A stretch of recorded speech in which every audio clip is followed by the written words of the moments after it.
I'd like to call the Plaquemine Parish Council meeting order at 2 p.m. We'll be led into the pledge by roll call. I'm sorry. And then we'll be led into pledge prayer by Dr. Gouy and pledge by Councilman McCarty. Yeah. All 9 council members are present. We take this moment to acknowledge Almighty God and thank Him for our bountiful blessings, especially for the parish's natural resources. We give thanks to God for our brave and courageous men and women in our military who daily risk their lives to protect our precious freedom, and we pray for our world leaders to know how to obtain peace. We pray that this government body, comprised of both council and administration, will always serve our parish with honesty, humility, and equality to all. And as this government body gathers here today, we pray for the wisdom to know right from wrong and the courage to do that which is right. Amen. Amen.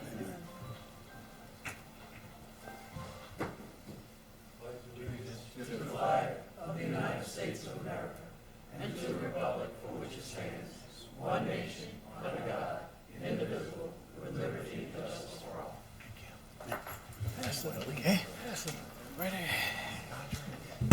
Item 2, executive session. There are none. 3, proclamations. You want me to read the whole thing? Just read it.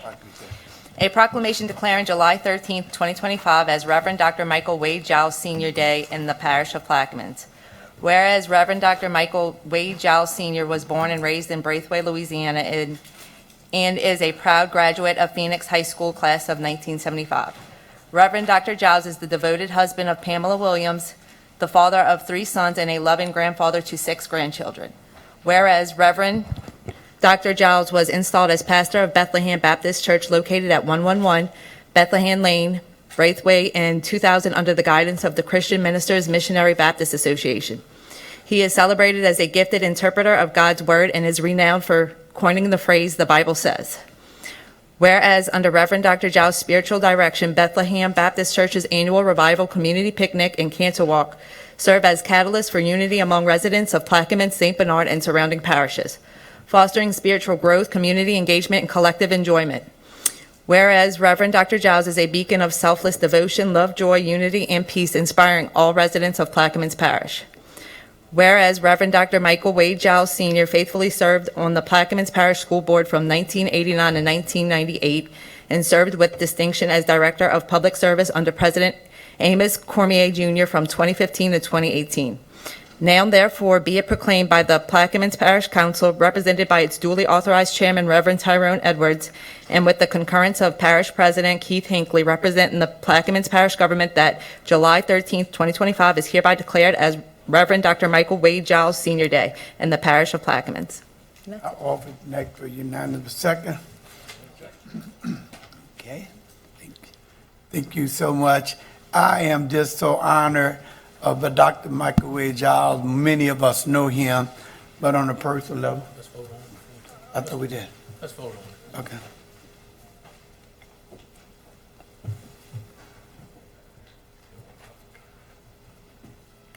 And unanimously passed. He is a personal friend of mine. He's my pastor, and so many other things I could say about him. He served distinct with this parish as the public service director. So many of us know him. So it is an honor and a privilege of all the things I can do in this council. Many proclamations I had to be able to store this on my friend and my brother, beloved Pastor Michael Wade Giles. So anyway, thank him so much. And that's my comments. I don't know if anyone else.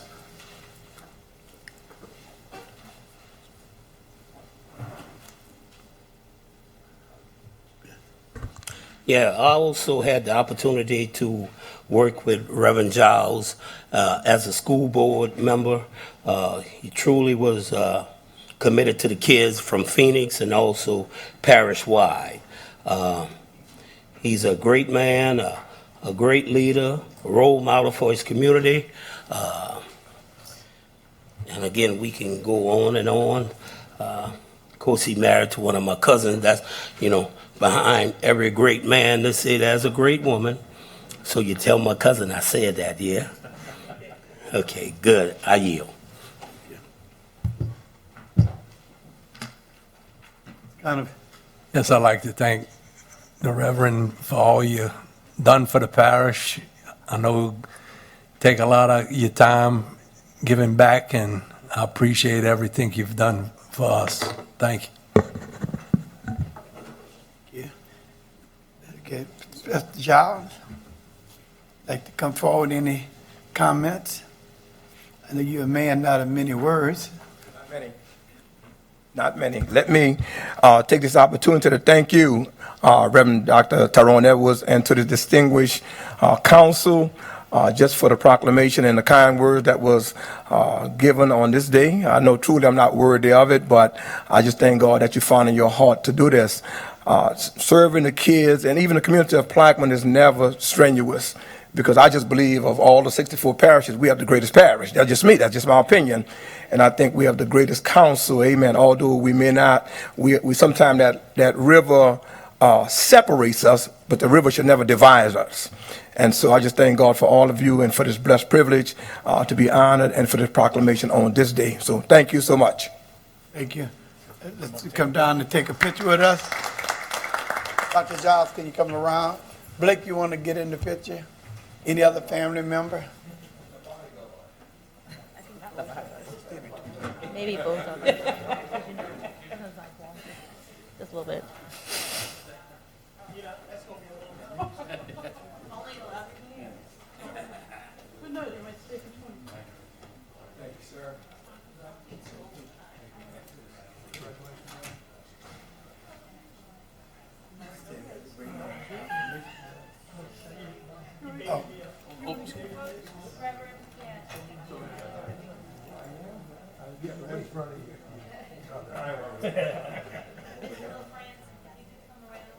Come on, man.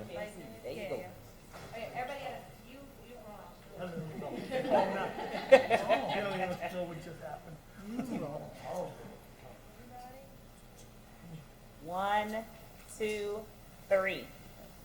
All right. Thank you, Brian.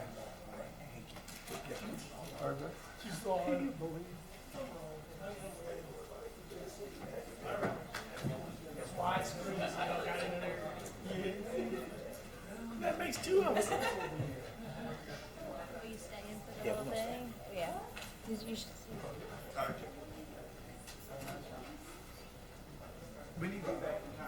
Get the auto pack. Get the auto pack.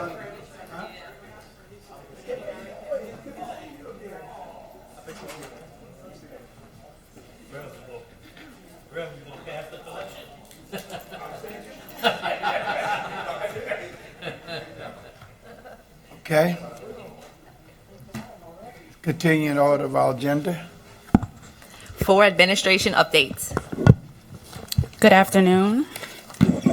For the administration updates, administration. We good? No, Okay. we're good now. Okay. The annual audit is now complete. An electronic copy was emailed to each council member. As soon as the hard copy is finalized and ready for release, a copy will be forwarded to each council member as well, and a digital copy is currently online on the website. Public service, community outreach meetings for the Advanced Manufacturing Corridor rezoning are tentatively scheduled from 6 to 7:30 on July the 28th on the East Bank at Percy Griffin Community Center, July the 29th, Port Stolford Community Center, and July 30th, Belle Chase Middle School. The Prody Drive asphalt is scheduled to start on July the 21st. Berrier Road point repair will be starting next week. Since the river dropped below 11 feet on Monday, contractors continued work on the Belle Chase water plant to finish that project. From Infomark is working with Principal Engineering and the parish administration to ensure the water towers are repaired and meet requirements set forth in the Belle Chase Administrative Order. Boothville Water Plant is now functioning as a booster station. Infomark repaired the leak and is now making more adjustments at Port Sulphur. We are now able to keep the West Bank water towers full. Home Place is full for the first time in a few years.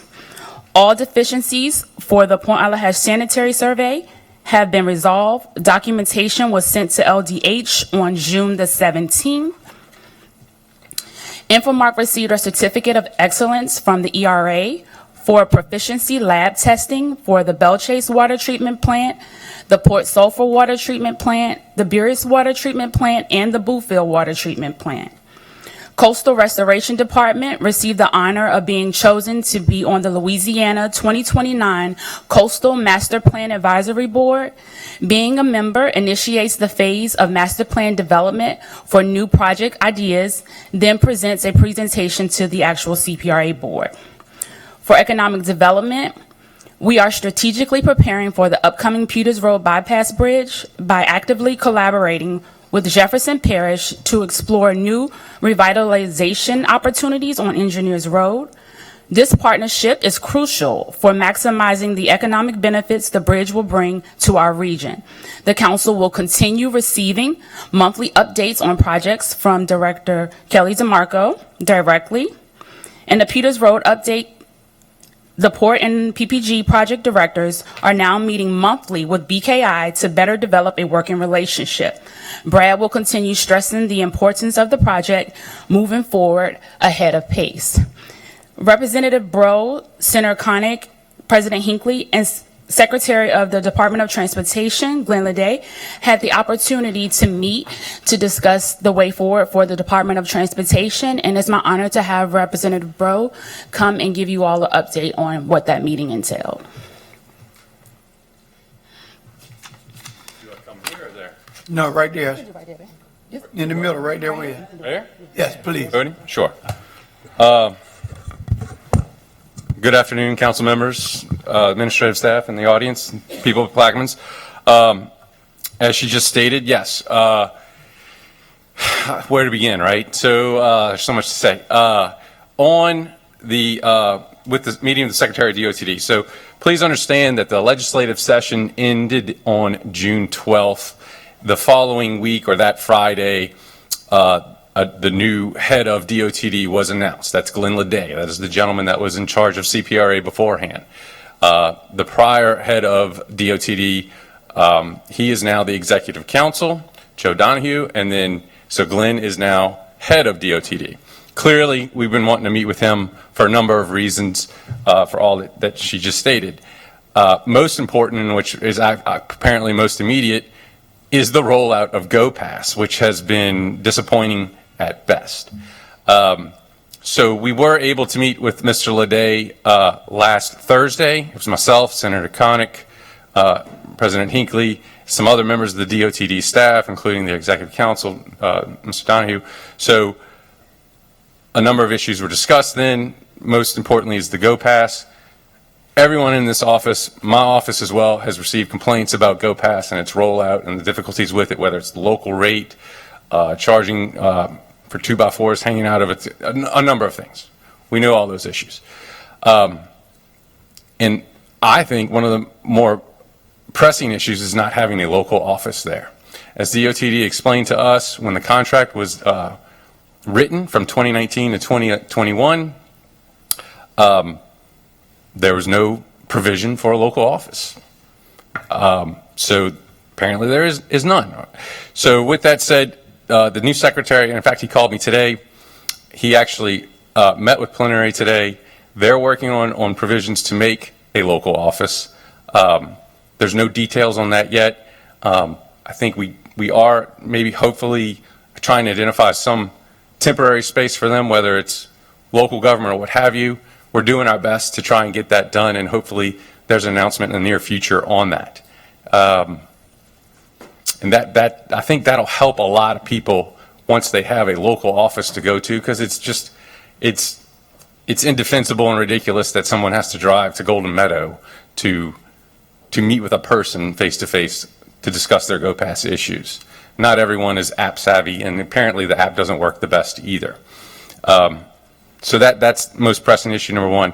Number two, that Peters Road Bridge and the Go Pass Bridge have been the topic of at least 4 committee meetings up there in Baton Rouge in the last 6 or 7 months. I can promise you that's probably more than any other project that's been discussed, whether it's the tolling, the rollout, getting Peters Road built.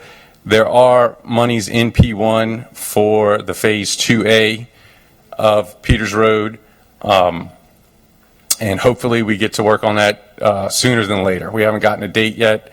Clearly, the re-engineering needs to be done, and that the Phase 2A is culvert work on the Jefferson Parish side.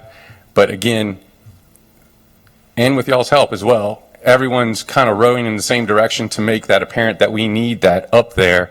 And that's, the one call, especially with the potential for Phase 3 coming on the LNG plant.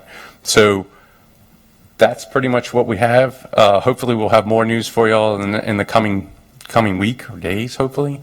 But again, it's a lot of moving parts up there. So Before we get the parish the council member, maybe there might be some questions from the audience. Could you like questions from the audience on the president presentation? So we're going to do the same thing, and since we have Representative Bro here, any comments or questions from the audience? Yes, yes. Okay, hearing none. Thank you, Representative Bro, for your work. Some questions for you. what's that? Somebody's gonna have some questions. We get them every day. We have some from the council. So, God.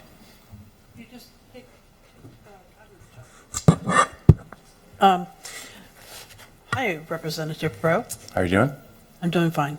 So I'm the one who's accepting all of the complaints for the other council members, for the most part. And I was sending them in to Donahue's office. And then for a while there, I was told, while there is a change in leadership, to hold on to them. But in the meantime, people are receiving fines for the extra large fees that they're getting. And in a meeting that we had with Plenary, who was at the time representing Go Pass, we were told that the citizens would get their money back. It would eventually be straightened out. Do you have any idea? Now they're being told they're not going to get their money back. So from what I've learned, and then I would actually recommend, let me find it. If you want to learn a lot about Go Pass apparently is a software program, right? DOTD and Plenary are the actual operators of Go Pass. So when you say Go Pass, it's a software program. Not LED, okay. So there's not like some Go Pass entity or something like that. I would highly recommend going watch the joint transportation meeting. You can see this on the, if you go to the state's website, go to broadcast archives, you can watch all the different transportation meetings. There's a joint transportation, which means it's the House members as well as the Senate members. And we have Senator Connick and Senator Carter both on Senate transportation. So you'll see the three of us ask a lot of questions, and you'll hear an explanation from DOTD about how that actually Go Pass operates. That is June 2nd, 2025 joint transportation. And also what you'll see in there is you'll actually see discussion about Reimbursement? well, no, they're not going to. So, again, this is a tolling program operated by a private company. Now, should you or I have to be the customer service for that? No, I don't think that's the proper answer right there. And again, that's part of the rollout problem and part why this thing's not operating as it should. And again, why we definitely need a local office for people to have someone to talk to, right?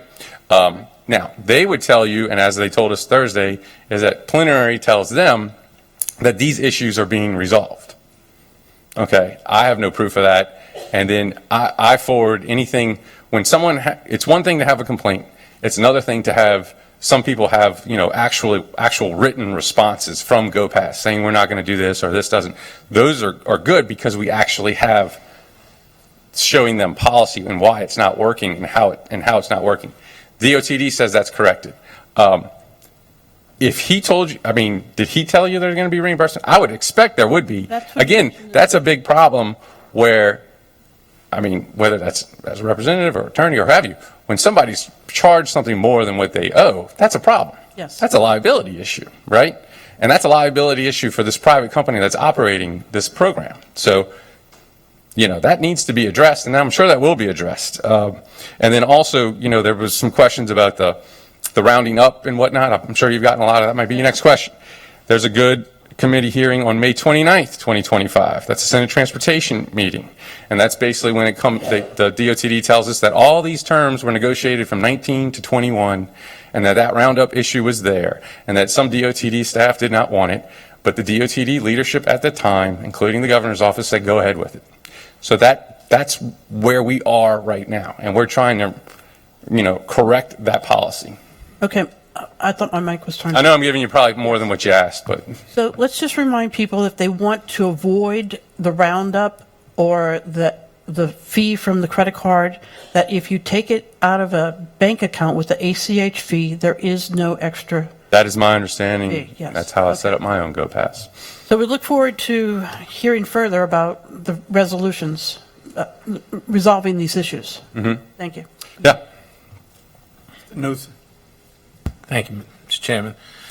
Representative Burrow, thank you for taking time out of your busy day to come. I know how hard you've been working, and you got a lot of other things going on and stuff like that. So again, thank you from this body and the residents of Plaquemines Parish, because I've been to Baton Rouge several times with committee meetings with you guys set in, and I do see how hard you're working and advocating for the people of Plaquemines Parish for how bad a deal this we'll just call it bridge was.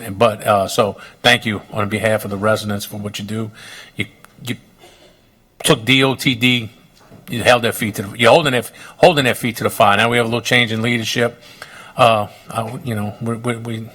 again, thank you. Also, on another note, we talked about the Peters Road Bridge. I don't know how many times you said it in Baton Rouge. Probably every other Senate you come out and talk about how important it is to us, to the residents.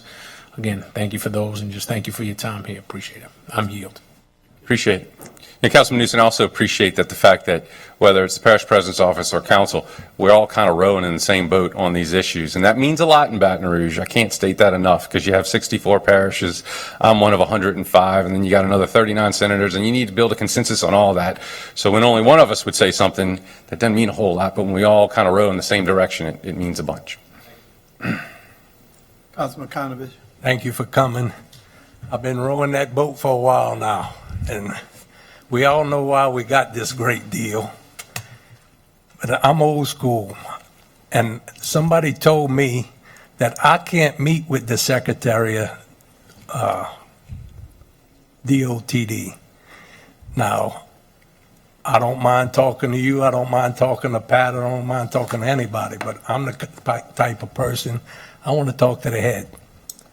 And somebody told me I can't go meet with him because other people are meeting with him.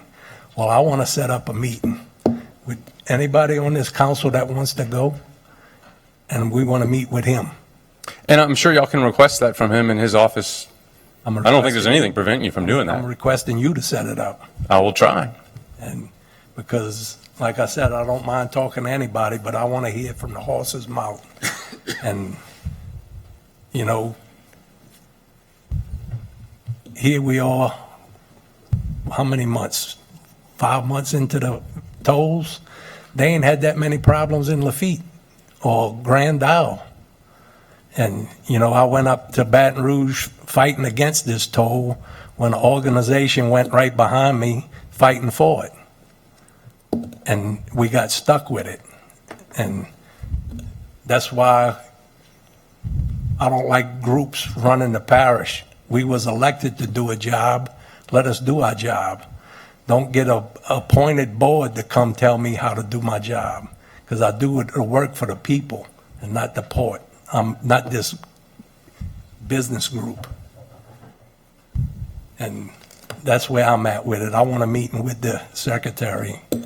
And if the governor wants to be there, he could come hear me too, because I'm fed up with it. Because I get the phone calls. I shouldn't have to deal with a phone call about a bridge that is since the 50s, the state has yet to build a bridge or a tunnel coming into the parish. The parish paid for the tunnel, the parish paid for the old bridge. And I asked for that bridge to use the material, but we can't use our own material. DOTD plenary let the people tear it down and they getting to sell the concrete. So we get the short end of the stick everywhere we go. But thank you. Representative Bro, thanks a lot. I know you worked hard. You really worked hard. You hit the ground running when you got in. Really appreciate everything you've done and still doing.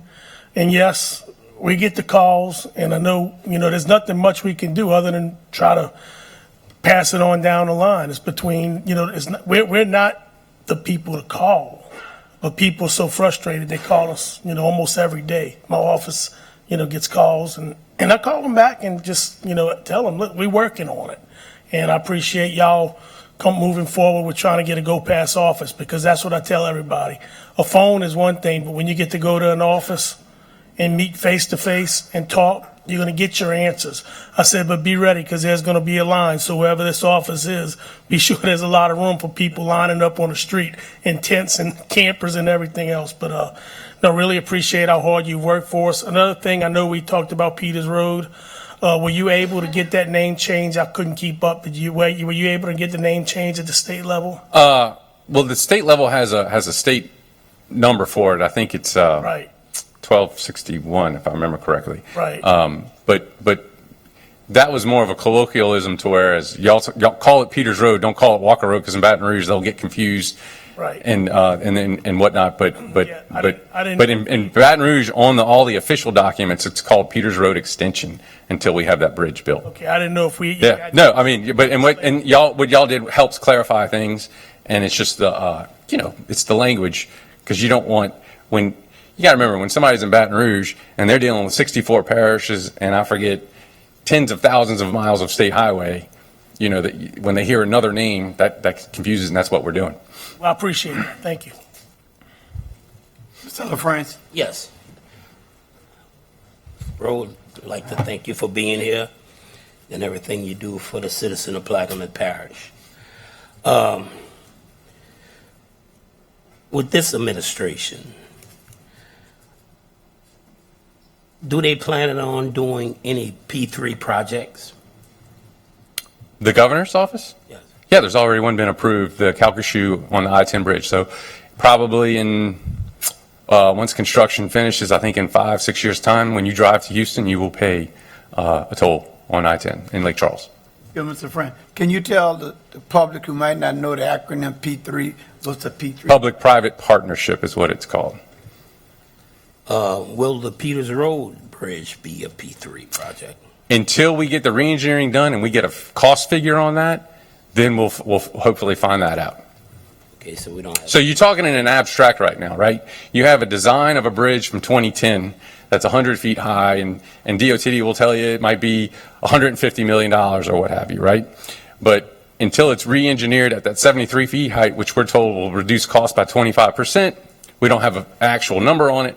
And once you have an actual number on it, then you can go look for financing. Now, at the same time, since we do know what Phase 2A is on the culvert work on the Jefferson Parish side, which is where the bridge will land, that money has already been identified via the state. That's P1 monies. That's money. That's real money. That's money that's actually ready to go. But we need confirmation from the re-engineering that that's where it's going to land before DOTD will let that project out for bid. Thank you. Any other comments? Thank you, Representative Burrow. Sure. And just to let the public know, look, no one's a fan of tolls or anything. Councilman LaFrance just asked, there is going to be another toll 3. It's in Calcasieu. There'll probably be a third project on the new bridge in Baton Rouge, and there'll probably be more to come after that. And it's very disappointing that the rollout's been so disappointing. And when you look at other states, which in Baton Rouge many people want to mimic, if you look at Texas or Florida or whatnot, those tolling systems work in 20 other states. So again, Louisiana's behind the curve, and I'm doing my best to change that policy as best I can. Thank you so much. Councilman Newsom. Not for you. No, that's it? Not for You get to go, man. You All right. go. You get to go You're home. pulling me back and forth. No. Yeah. So, All right. quick, I guess, No, No, Jacob, it's not for you. Okay. You're good. You're good. You mentioned about the digging with the project on the Bell Chase water plant. What after we finish the project, what will that bring the GPMs up to, Jeff? On the Bell Chase water plant? They're getting you. Jeff, the director, so you might have to do that. Yeah, that's going to bring that plant up to 9 million gallons a day. Okay, thank you. Kanovich? Randy, speaking of the water plant, what's going on with the paperwork we were served last week? For what issue now? The paperwork we were served last week about the water? Oh, yeah, they've been working on that. You wanna chime in? Hi, Chris Chessa, in from Mark. The paperwork was an administrative. By yourself again, and who are you and who you with? Chris Chessa, with Infomark. Infomark, okay. Yep. The paperwork was an administrative order for the Bell Chase water system, and the main component is water tower repairs that need to be made. We were given deficiencies in a sanitary survey, and we've been working on getting funding for it for a while, and it hasn't happened in the timeline, so once it went over a certain time period, the health department issued an administrative order. So those repairs need to get done. Where we? So we received money from the state, and we're going to do that. These administrative orders, you have to understand, it's usually a collaborative effort. They send the nasty letters out, but as long as we're working towards reconciling the issue and we're showing good faith that we're moving forward, it's generally something we work with. It's not like, anyone's going to jail or they're going to come shut us down. So I think we've been showing good faith, good progress. My understanding, the president got some money for this through the legislature, and so, we're moving forward to rectify the problem. Thank you. Mr. LaFrance? Yes, Mr. Witchers, I want to thank you for having that dirt and Diamond Road scraped up. I know you probably had a chance to go look and see that was a lot of dirt that was removed from the shoulder so we can get the water off the road when it rained. But also, where we are with the project Clean Sweep, getting the specs done. I know we talked about having the specs done where we could set it out to get some bids or some quotes to have some of those ditches done. Engineering has completed those steps, and I think when they put that request for proposals out, they only had one company respond back. So we were trying to put feeders out to get other people interested in that, and that's the last of it. But we are starting to move forward with that now, so you should hear more about that real soon. As if you remember, I asked To see, I thought they sent that to you. No, You never saw that? no. Okay, I'll follow up on that. Okay, good. And I could reach out to a couple of companies also. Thank you. Kanovich? Yes, I have a constituent wants to come up, and she has some questions to ask about permitting. How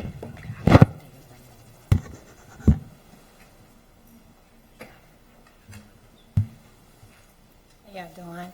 My name is Lolita Fryson, address 146 Mount Zion Lane. And to no avail, I've been dealing with the permit issue for a year and a half. And I understand the government work with immunity, but there's a part that protects the citizens as well. I don't know what I have to do to get a permit to continue my RV park. I've been before Mitra Rose too many times. If she's not there, I come to the office. Can I pay the $1,400 and get my other permits? I know I have to come to the councilman board to approve over 10, correct? Yeah. So I'm on that page with that. I'm not trying to overstep no boundaries or anything. I want to know. They act like that's Israel. You understand? They act like that's Israel on there. I can't get no kind of justice or nothing. I'm steady running into the same old brick wall. 7 months, waiting to renew a permit. 7 months it took me. I'm like, what? Come on now, what is it going to take? To renew a permit, it took me 7 months. But that's what they're doing, they're eating up time. Amitra already told me, you're not getting nothing done until in 2026. We're in 2025. Come on, help me. Mr. Newman, you was the same man August the 8th when I came last year. Look on the camera. Ask Mr. Jeff to help me. To no avail, he never called me that time. It happened to run into the parish president one day. I said, sir, could I get 2 minutes of your time? Come look at my park. It was already a park. They won't grandfather me in, but yet we got Happy Land right on side me that was just built when the BP oil spill happened, but Amitra Rose going to tell me it was my park. No, those parks, that park I have was built in 97 or 98. So why I can't get grandfathered in? Well, let's say we get some answer to your question. Miss Lolita, we're gonna set up, and the last time I spoke with you, we did meet. So I'm not sure why you're saying I haven't called you back, because anytime you didn't call me back when Mr. Newman told you to call me back. You got in touch with me after President Hinckley. After I talked with President Hinckley. The directors do Right, I understand, but that's the brick wall. Well, I understand, but he know what time of day it is. See, I can't work a puppet show. Let me ask you a question, ma'am. So, Jeff, what is the real issue here? I'm trying to find that out from Miss Rose now. Huh? Ma'am, after the meeting today, we'll reach out and we'll set up a meeting and have a sit down with Miss Amitra. Okay. And we'll work out whatever issues It we won't have. take 7 months again, right? Whenever we can schedule a meeting. Yes, ma'am. Here we go. Jeff, I hope that we can. Here we go. Ma'am, if I can have your patron, I just hope we can resolve this. It's just a long period of time for this. We should have a better process where this lady shouldn't have to wait 9 months. I don't know all the particulars, but I think that's an enormous amount of time. So I hope you can do this real well and keep us posted. Yeah. As long as we're provided all of the necessary, as long as she follows all of the necessary requirements, there shouldn't be a holdup. Okay. Thank you so much. Can I say one more thing? You know, if y'all don't mind, just be patient with me. I've been through it with this permit issue. I come before Mr. Mitra. I said, Mr. Mitra, can I see the Barrios's paperwork? They did site plans as I did. They did surveys as I did. To no avail, can't never see nothing. Okay, so it was already a trailer park. From day one, when I asked to be grandfathered in, they told me at the meeting, we did have a meeting. President Hinckley, Mr. Jeff, Director Mr. Bill, Superintendent Mr. Mitra Rose, and they told me it had to be 7 years. Okay, so within that 7. Let's just do this. Mr. Konovich, since ladies in your district, I'll also ask you to be involved in the meeting with Mr. DeMarco to making sure that everything is straight with you. Yes, sir. And then because we could be up for a long time. So the resolution is that Mr. Konovich will get together with Jeff DeMarco. So when that meeting take place, he'll be involved in that meeting too. Yes, he understands the trailer process as well. And then you can come back to us if there's no resolve, if you don't mind. Yes, sir. Well, I have to come back before y'all anyway, for the councilman, for the rest of the union. No, I'm talking about this particular issue. Okay, yes, sir. Yes, sir. I appreciate it. Mr. Konovich, and then 200 feet. The fire hydrant's in her front yard. Let him respond. We'll get the meeting. All right, thank you. Mitch, I'm sorry. I'm on. I do want to repeat what Mr. Carter said about the water pressure. Once we found the diamond in the rough, I believe. And next thing you know, water starts shooting out the home place water tower. Everybody starts panicking. I said, don't panic, rejoice, because it's about time. So our water pressure down the road is finally back to normal. And I appreciate that. It took a long, above normal. No. I'm telling you. One day is good, the next two it ain't. Okay, I don't get those complaints, but I know they have shut Bluefield down for a couple of. I'm the complainant. Okay, we got to check under your home because what happened, it started busting pipes because there's so much pressure. So you might have a leaky pipe under this. But yeah, and Ms. Morrison, I appreciate the work going on, trying to get that splash pad. I think we might still have a couple of O-rings, but other than that, I think the one in Empires, if we can get those seals in, I think he's got them. I just don't think he had a chance to get back. But summer's almost over, and these kids keep asking me all the time. So let's try to get that complete. But your staff has been working great, and they did a great job cleaning up around there and everything. So I just want to let y'all know, thank you very much. I just want to go on record. We had some serious water pressure issue the day before, and on 4th of July, people woke up on 4th of July without any water. I talked to Mr. Morgan about this issue. I think the way we resolve this issue, we need to have somebody 24 hours doing it. And we had this conversation before. We had firefighters doing 24 hours, even though there's a fire, but they need to be there, And so we're saying we had that point on East Bank where we need to have somebody there 24 hours. I talked to Mr. Morgan on that morning, 4th of July, and he said he's going to move on that. So I hope we can put that in place as quick as possible. Thank you. And again, public, thanks to Mr. Brock is here. Now, public, thank Billy and what you call him for moving the alligator off the road. Talk to them, and they got it there. So we're just so thankful that took place. Any other comments for the administration? I want to use this time to bring up someone on our agenda that was at D. That's where we have Ms. Pat Whitty. 11D. What 11D? 11D.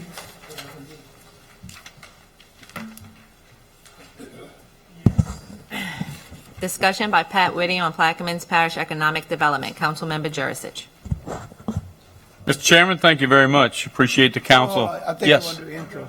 Oh, very good. Thank you. All right. I'm sorry. You want to make sure that picture go in my office. That's what you want to take up here. All right. You should be on. Let me get you in here. Okay. You got me? Okay. All right.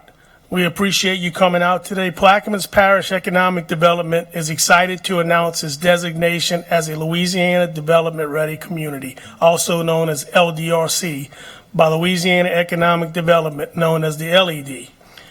This multi-month collaborative effort involving the Plaquemines Parish Economic Development Steering Committee, residents, and LED underscores our commitment to fostering sustainable economic growth and enhancing local competitiveness. The LDRC program strengthens ties between state officials and community leaders, providing essential guidance and the best practices for strategic development. The Plaquemines Parish LDRC Steering Committee, co-chaired by Whitney Blaine Braddock, Avery Riley, led community surveys and meetings to shape the parish's economic future. The committee included Katie Dunn, Angelina Victor, Daphne Barnes, Erin Bro, Urban Trull, Jamie Blanchard, myself, Councilman Mitch Jurisic, and Parish President Keith Hinckley. And I also really need to reach out to Ms. Kelly DeMarco for making this happen. This is something we haven't had, and it's something that she put together, and she kind of roped me into getting on this, but I really appreciate it because she's taught me a lot. And it's really, really an honor to be on there. So with that, I'm going to, turn it over to Mr. Pat Whitty from the Louisiana Economic Development. He's here to present the official LDRC designation. Up to you now. Now your turn. Councilman, thank you. I'm from Poicatepee Parish. I have to remember I'm not in Poicatepee Parish right now, so I apologize for jumping ahead a little bit. Chairman, thank you for allowing me time. Just want to take a minute. My name, again, is Pat Whitty. I work for Louisiana Economic Development. I also want to thank Kelly DeMarco I've been doing economic development for 30 plus years. I've been in the department about 20. I've learned a couple of things. This economic development's a long game. If you think something's going to fall out of the sky, you may be a little bit confused. It's a long game, and it's a very active game. It's not a passive one. Things don't just happen. So even the points you've already made are absolutely spot on, that you've got to have people who are committed. They want to take a look at things. They want to make sure that the parish is always in play. And that's really why the department many years ago, I guess maybe 12 or 13 years ago, decided that the Development Ready Communities program was important because it basically gave a community an opportunity to look at where they were, look at where they wanted to be, and not based on any kind of cookie cutter program we provided, but on input from the parish, decided which way they wanted to move forward. So just, I just want to take a moment to thank you all. This commitment, this intentional commitment to development is important. Serving your community. I served on a local City of New Roads Council for 2 terms. So I'll just tell you without any hesitation, God bless you for what you do, because this is not easy work. So I appreciate the commitment, the extra commitment you make to economic development, and also supporting Kelly and all of our committee members. I surely want to point out Daphne Barnes with GNO Inc., the fact that the state, the region, and a local community, a local parish has decided that they want to do some work together. The LDRC program basically offers an opportunity to do a community assessment, an honest assessment. Everybody looks at their community possibly and says, everything's perfect, everything's rosy. And when we all know that you always have some deficiencies or some things you can do better, and that's one point of the program, is to take a good, honest look at where you're at as it relates to economic and community development. You all did that. You all set priorities. That represents a whole bunch of time, a whole bunch of meetings. And the program reminds us again and again that you have to be proactive. That's Kelly's role. Kelly is proactive. She contacts our office. She stays in touch with our program people. She understands what we're trying to move forward and do at Louisiana Economic Development. And one of the things that I thought was extraordinarily reassuring is that the program, the plan that was put together locally, mentions retention, site development, small business concentration, and a concentration on leadership, marketing and communication.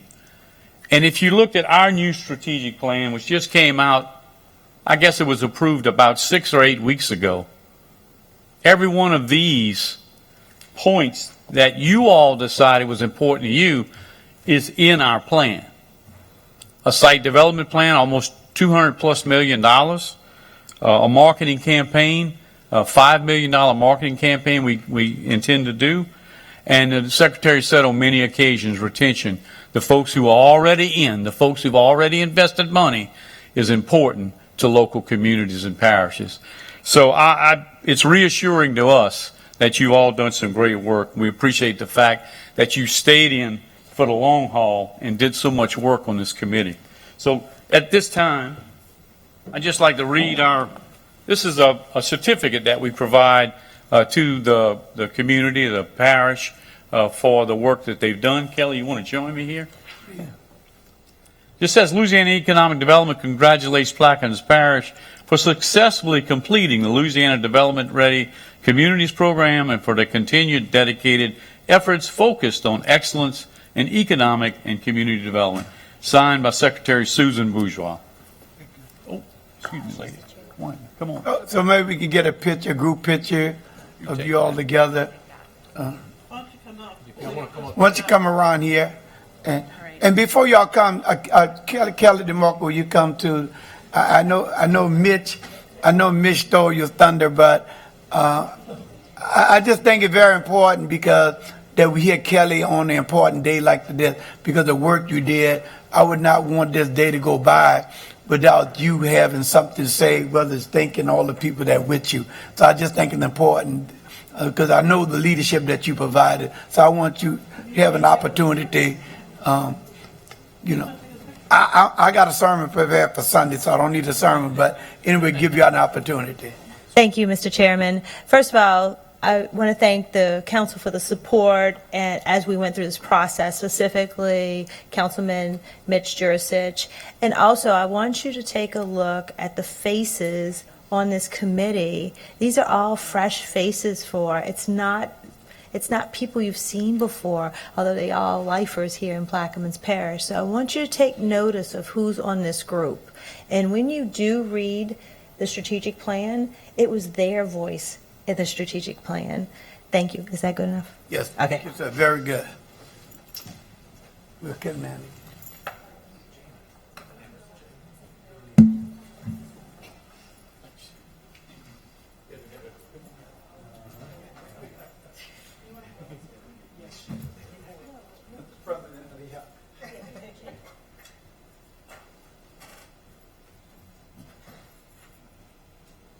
All right, 1, 2, 3. All right, good.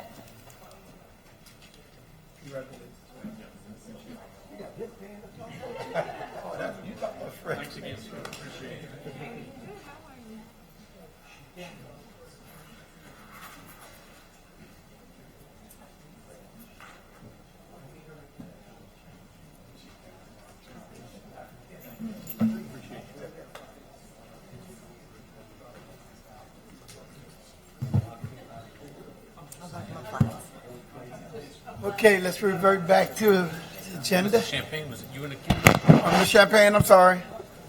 You need some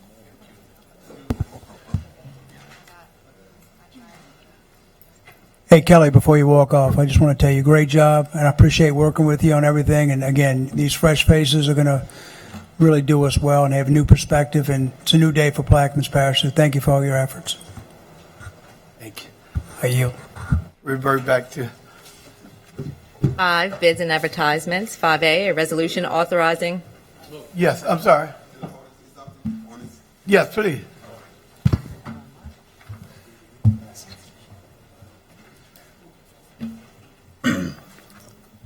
Clarence Brox, 156 Enos Camelland. I just wanted this committee to know that I'm a resident of Plaquemines Parish. I've been in a little town called Phoenix for 70 years, because I'm 70 years old. So I've been there from day one. And that's on the East Bank on District 1, we're not allowed to build anything like a home, and we can't allow to put mobile homes on our property.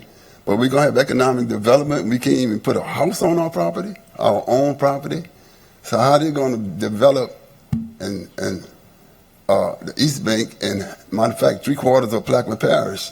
How are you going to be developed, and people that's been there for all their life can't even put a home on there? That's not economic development. That's not fair. So it sounds like all this. Everybody gone? Yeah, they was on their way out when you was talking. They didn't know you. I thought they left. But I'm confused. That's all. If that's what it's going to be. Companies and industries being built in Plaquemines Parish, and 3/4 of that Plaquemines Parish. I don't call that good economic development for the people. And the people pay the taxes, and a lot of these things are being done, and without even asking the people for development, doing a lot of development. And a lot of this development going to be next door to our homes that's existing there now. So, Mr. Marco, you know, I like her a lot. She's Mr. Marco might get jealous, but that's my friend. That's my friend. You know? But she's doing a good job, and I think she's doing too good of a job. It's hurting the people. Thank you. Yes, Mr. Brox, I understand your feeling, but I'm going to tell you what, without economic growth, there is no money. And without money, we can't do what we need to be done.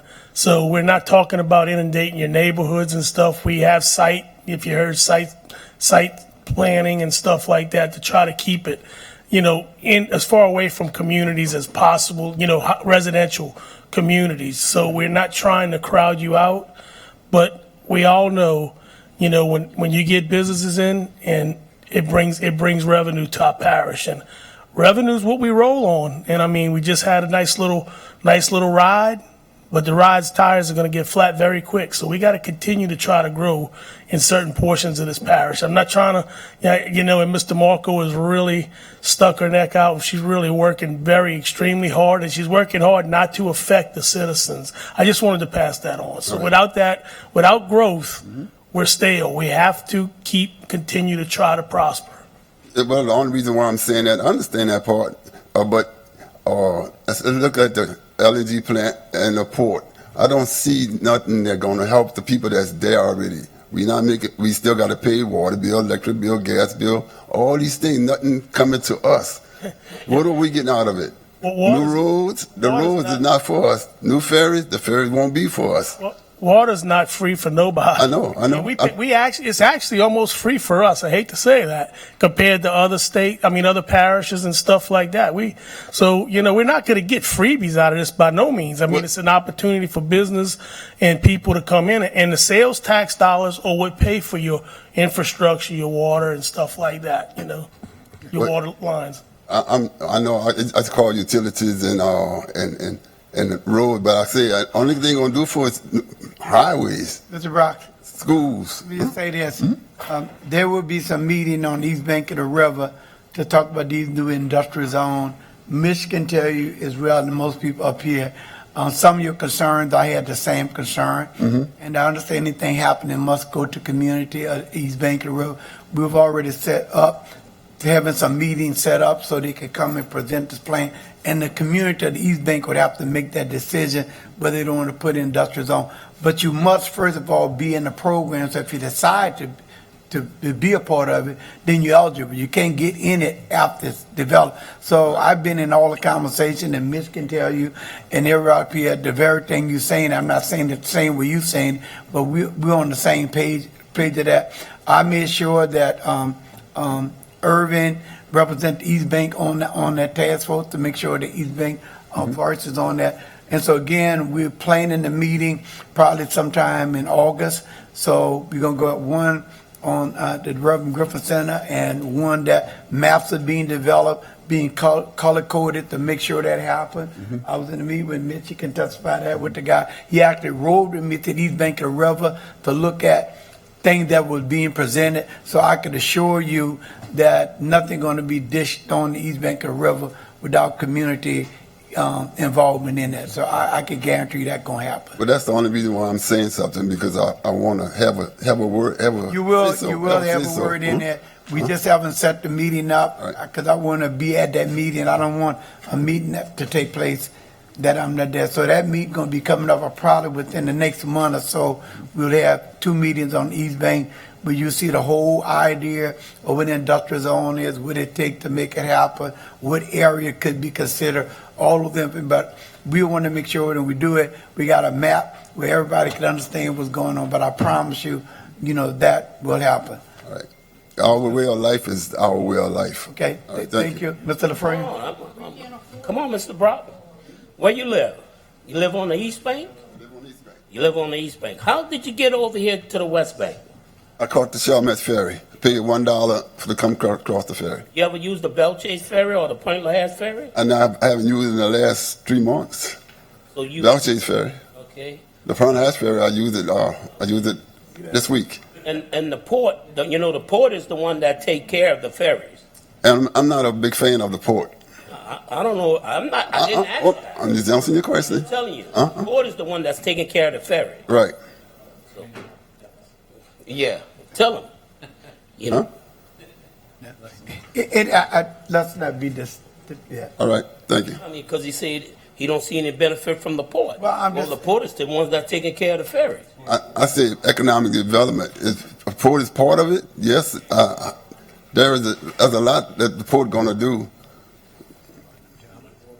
Mr. Newsom have a comment for you. Yeah, just comment, just like as Brock, no, it's not. It's just general comment. As piggybacking off of my colleague, Ms. LaFrance. Again, he did speak about the port. The port does run the ferry system, and what we charge for the ferry and what it costs to operate for the finances, and I'm sure you'll be here, it runs at about almost a $3 million deficit. $3 million deficit the ferry runs at. Also, I know if people going down, up and down the road, you see all that pipe laying on the side of the road. That's the port putting that pipe in to increase water usage, pressure, down to the Port Sulphur, Port Nahash water station. So, again, and I'm not here to debate whether the port's good, bad with you. You have your opinion, and I respect your opinion. But those are some of the things that's happening with the port. Yeah, that's all I have. Thank you. But the port gonna need water. Mr. Brock, let's end it. I give you a lot of time. Usually we don't have people to come back up, and I have you come back up. I never left. Yeah. Mr. Chairman, what you saying? But look, what I promise you, we will have a meeting that is all this on East Bank where you can air all that out, because we got a lot more stuff on the agenda to do, and I want to move it forward, but we will have a meeting on East Bank. All the things you're saying can be heard. I just want to answer the question. The port going to need water more than, just like everybody else going to need water, so. I know they didn't know what they're doing when they asked you that question. Okay, before we start, we want to get rid of any deferrals or anything right now? Let's do permits. Yeah. Oh, we want to do that first? Okay. Okay. Let's wait till we get down to 8. Okay. All right. 5, bids and advertisements. 5A, a resolution authorizing the acceptance of bids for furnishing pipe saddles, curb stops, fire hydrants, tees, etc. for the use parish-wide for a period of 1 year. Councilmember Edwards. Offered. Second. Any comments from the audience? Administration? Table? Machine is open? Yo, hold on. What is saddles? Is that clamps? Yeah. Okay. Machine is open. Yeah. And it passed unanimous. Next item, please.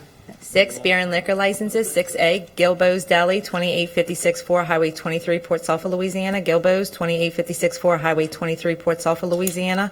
Alfonso Seafood, 8134 Highway 23, Belchase, Louisiana. Delta Drugs Pharmacy, 27136 Highway 23, Port Sulphur, Louisiana. Second. Any comments from the audience? Administration table. Machine is open.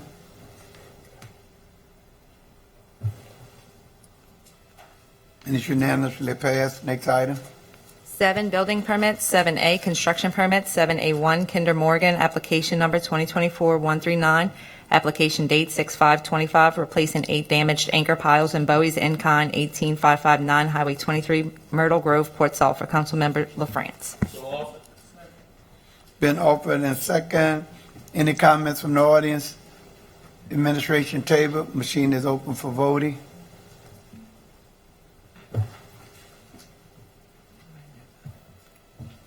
It passes with 8 yes and 1 abstain. Next item. Take B and C and Globo. No. No? Okay. B, Kamal and Hen LLC, Kamal Dolly, existing trailer park renewal for 7 spaces, Ernie's Lane, Boothville, Louisiana. Councilmember Kotnovich. Offered and second. Any comments from the audience?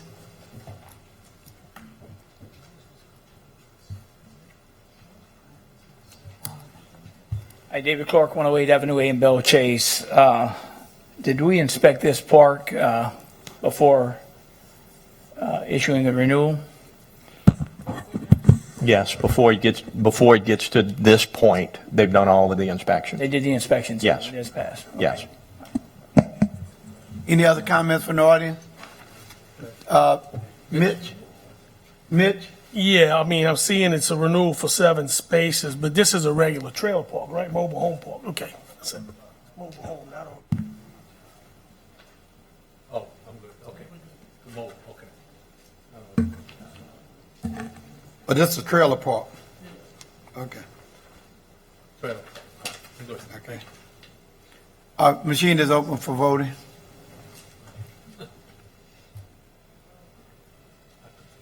And it passes 8 with 1 abstain. Standing. Next item. C, Cajun Oaks RV Community LLC, Brett Bowman, conditional approval for expansion for 38 spaces, 10680 Highway 23, Belle Chase, Louisiana. Councilmember Jurisic. Is this a trailer park, Mitch? Yes, but No. no, this is it's approval for 38 more spaces. This RV? Okay. Second. Second by Councilman Newsom. Any comments from the audience? Mr. Clark?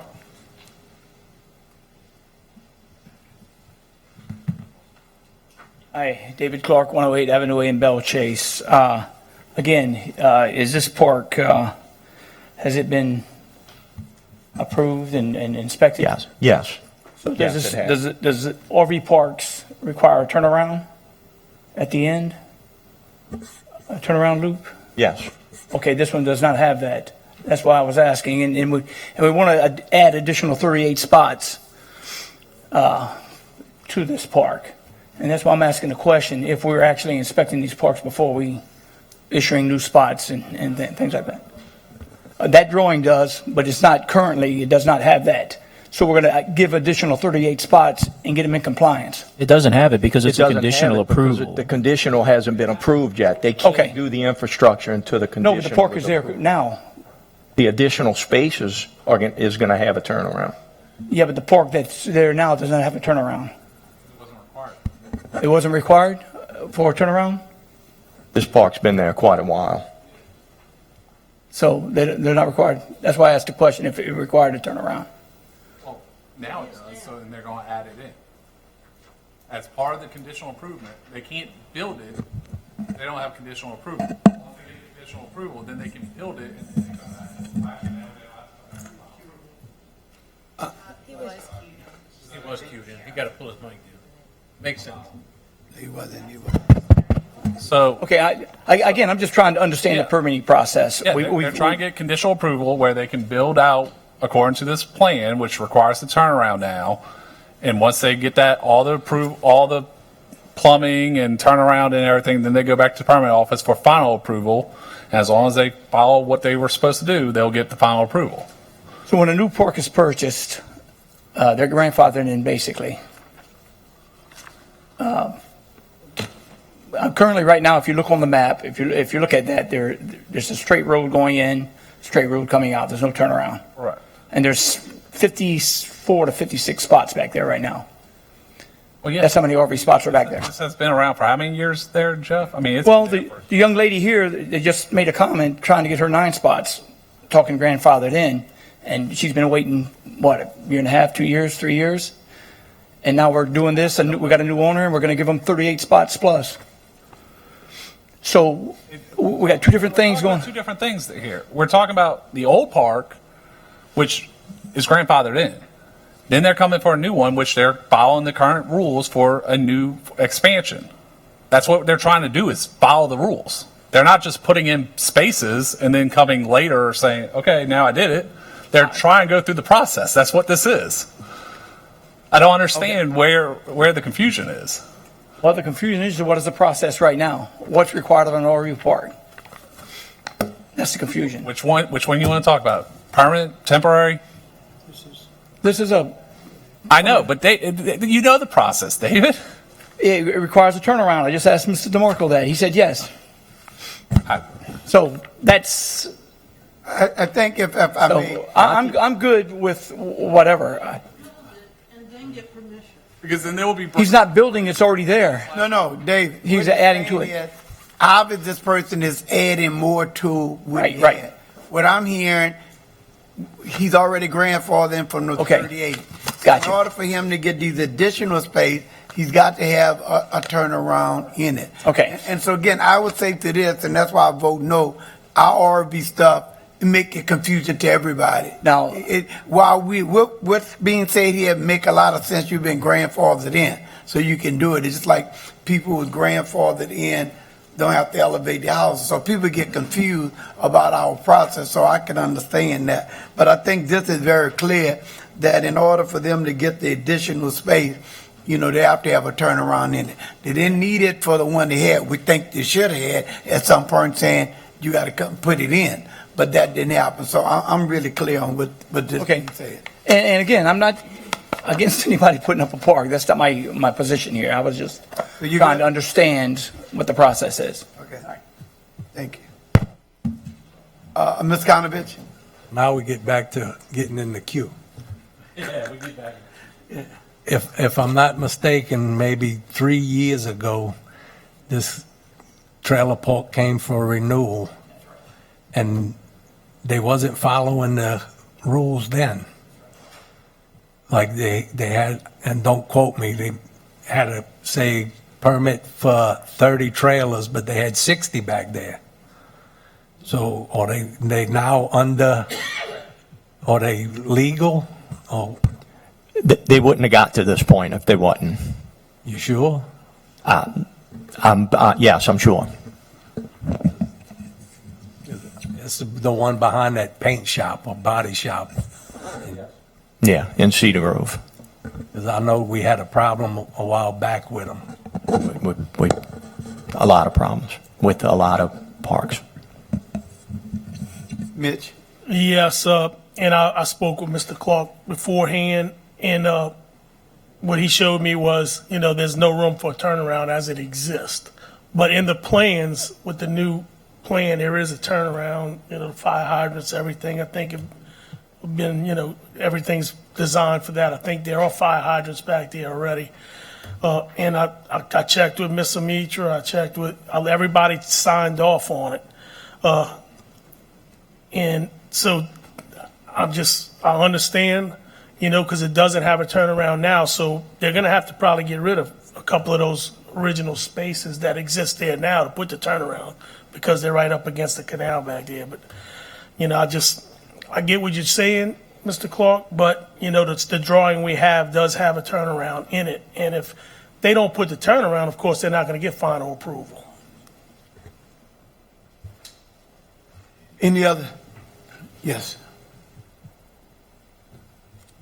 My name's Trip Cooper. Currently living at 509 Apartment D, Omega Street, next to the Naval Base, and I work for the Cajun Oaks RV Park.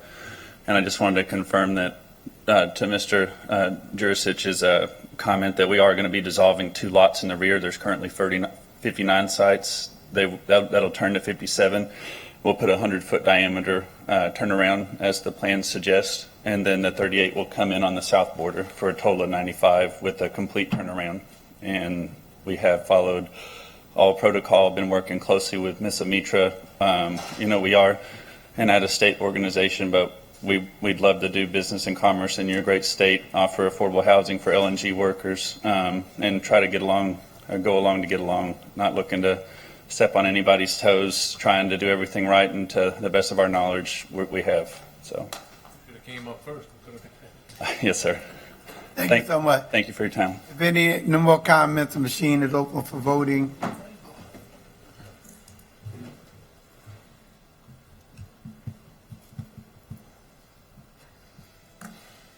And it's passed at 7 yea, 1 no, and 1 abstention. Next item, please.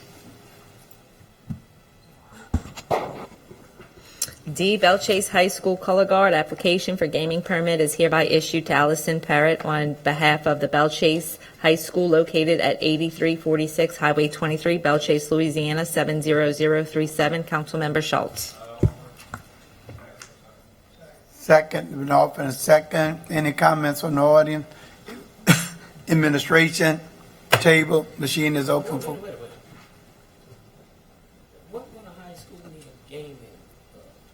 It's a raffle.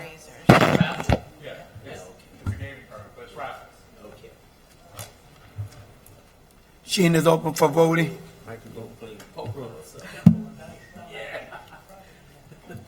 Unanimously passed. Next item, please. 8, introduction of ordinances and resolutions. All right, y'all can sit back and enjoy. We have an ordinance under Councilmember Edwards. An ordinance to amend the 2025 Road Maintenance Fund, operating revenue and expenditure budgets, road maintenance public right-of-way department, and otherwise to provide with respect thereto. The following two are for Councilmember Schultz. An ordinance to amend the 5-year capital improvement plan, District 3 Recreational Park, and otherwise to provide with respect thereto. An ordinance to amend the 5-year capital improvement plan, Emergency Generator Building 203 project, and otherwise to provide with respect thereto. The next two are for Councilmember Gooey, a resolution authorizing the use of the Plaquemines Parish Council chambers located at 18055 Highway 15, Point Ellahash, Louisiana, and 333 F. Edward A. Baer Boulevard, Building 203, Bellchase, Louisiana, for the purpose of conducting Plaquemines Parish government abatement hearings and otherwise to provide with respect thereto. An ordinance to authorize the imposition of penalties and fines in conformity with LRS 33:1243, wherein the parish may have enacted penalties and fines in excess of the maximum provided for by LRS 33:1243, and otherwise to provide with respect thereto. The next several are for Councilmember LaFrance. An ordinance to amend and as amended readopt Section 4 of Ordinance Number 142, the Comprehensive Zoning Ordinance of Plaquemines Parish, Louisiana, as amended, and the Comprehensive Zoning District Map therein adopted and referenced, and which is paraph thereto, with reference to application number 2025-585, dated May 5th, 2025, and otherwise to provide with respect thereto. An ordinance to amend and as amended readopt Section 4 of Ordinance Number 142, the Comprehensive Zoning Ordinance of Plaquemines Parish, Louisiana, as amended, and the Comprehensive Zoning District Map therein adopted by reference, and which is paraph thereto, with reference to application number 2025-586, dated May 8th, 2025, and otherwise to provide with respect thereto. An ordinance to amend and as amended readopt Section 4 of Ordinance Number 142, the Comprehensive Zoning Ordinance of Plaquemines Parish, Louisiana, as amended, and the Comprehensive Zoning District Map therein adopted by reference, and which is paraph thereto, with reference to application number 2025-595, dated May 27th, 2025. An ordinance to amend and as amended readopt Section 4 of Ordinance Number 142, the Comprehensive Zoning Ordinance of Plaquemines Parish, Louisiana, as amended, and the Comprehensive Zoning District Map therein adopted by reference, which is paraph thereto, with reference to application number 2025-596, and dated May 27, 2025, and otherwise to provide with respect thereto. An ordinance to enact Section 2-32, Division I, Article 3, Chapter 2 of the Plaquemines Parish Code of Ordinance, providing for the hiring of certain unclassified employees and otherwise to provide with respect thereto. An ordinance to exempt up to 2 RV vehicles, sites, or spaces per parcel from the moratorium established by Ordinance Number 25-86 and otherwise to provide with respect thereto. An ordinance to amend and as amended to readopt Section 4 of Ordinance Number 142, Comprehensive Zoning Ordinance of Plaquemines Parish, Louisiana, as amended, and the Comprehensive Zoning District Map therein adopted by reference, and which is paraph thereto, with reference to application number 2025-582, dated March 14th, 2025. An ordinance to amend and as amended readopt Section 4 of Ordinance Number 142, the Comprehensive Zoning Ordinance of Plaquemines Parish, Louisiana, as amended, and the Comprehensive Zoning District Map therein adopted by reference, and which is paraph thereto, with reference to application number 2025-588, dated May 14th, 2025, and otherwise to provide with respect thereto. And an ordinance to amend the 5-year capital, an ordinance to amend and as amended readopt Section 4 of Ordinance Number 142, the Comprehensive Zoning Ordinance of Plaquemines Parish, Louisiana, as amended, and the Comprehensive Zoning District Map therein adopted by reference, and which is paraph thereto, with reference number to application number 2025-583, dated May 14th, 2025, and otherwise to provide with respect thereto. The next two are for Councilmember Jurisic, a resolution to approve cooperative agreement with LA Gov number 2 000926550 with the State of Louisiana Department of Energy and Natural Resources for the Plaquemines Parish Local Coastal Program Implementation, to authorize the execution of said agreement by the parish president and otherwise to provide with respect thereto. An ordinance to amend the 2025 manpower structure and the operating expenditure budget and otherwise to provide with respect thereto. And the final one is for Councilmember Konovich. An ordinance to amend and as amended readopt Section 4 of Ordinance Number 142, the Comprehensive Zoning Ordinance of Plaquemines Parish, Louisiana, as amended, and the Comprehensive Zoning District Map therein adopted by reference, and which is paraphrased thereto with reference to application number 2025-584, dated April 30th, 2025. And that's it. No. Can we get all deferrals? Withdrawal? So say that again?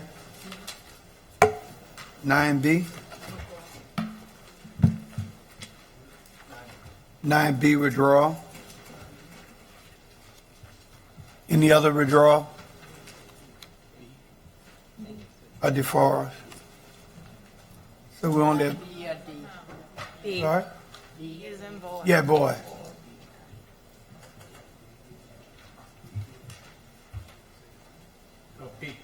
B as in boy. Bank. Beautiful. No deferrals. That's it? Okay. Yep. Well, Wait. H as in house. Okay. Deferred. Is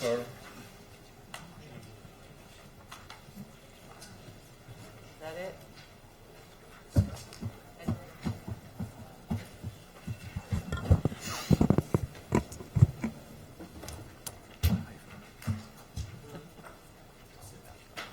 Are we moving forward? Ready? You ready? Yes, please. All right. 9, ordinances and resolutions on second reading and final passage. 9A, ordinances and public hearings pursuant to Article 6, Section 601E of the Plaquemines Parish Charter. 9A1, an ordinance to levy millages on the 2025 tax roll on all properties subject to taxation by Plaquemines Parish government and otherwise to provide with respect thereto. Councilmember Edwards. Offered. We have changes. On line 18, regarding when it was published in the Plaquemines Gazette, it was published on July 8th, 2025. Offer with changes. Second. Any comments from the audience?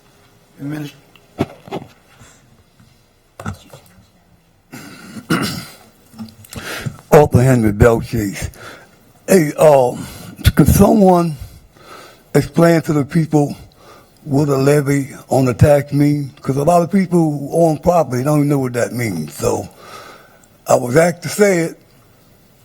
The people need to know. So. It means you're being taxed. Look, I was asked to say it. All right. I would like a little bit of better explanation than that, though. That's what it is. It's a tax upon property that people own, and the rates are established in the ordinance. And this is what the government uses to fund many of its essential operations. Okay, that's better. Thank you, Rennie. Sir. Thank you, Mr. Andre.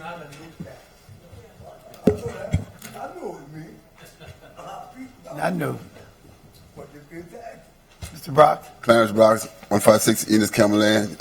I think Mr. Konovich just answered my question. Is that going to be a new tax that people got to pay? No. These are no new taxes. There was one of the taxes that did not pass at the last election. It was called pollution control. That tax is not on here. So this is basically the same taxes that were levied last year, minus the pollution control measure that didn't pass. Okay. So everything gonna stay the same thing. No increase. The millage rates are staying the same. Yes. Right. Thank you. Ms. Schultz, hold on a second. I was just going to add and respond to it. Okay. Okay, go Mr. ahead. Brock, yes, okay. Go ahead, Mr. Clark. No. So basically, expanding on what Randy said, these are no new taxes. Every year we have to basically set the millage rate. We're at the max already, so we can't go up. It's because that's what the state law is. We all voted on that, and your taxes actually will be less because we don't have pollution control this year. But we have to do this now, where we can get this to the assessor's office, where they can send out tax bills later this year. That's all this is doing, is formality. Okay, David Clark, 108 Avenue in Bell Chase. So, Rennie, you mentioned, I know this isn't a new tax, but it went to the polls, it fell. That was the pollution part you're talking about, right? So this is excluding that, I would imagine, and we're just renewing what's there now. Okay.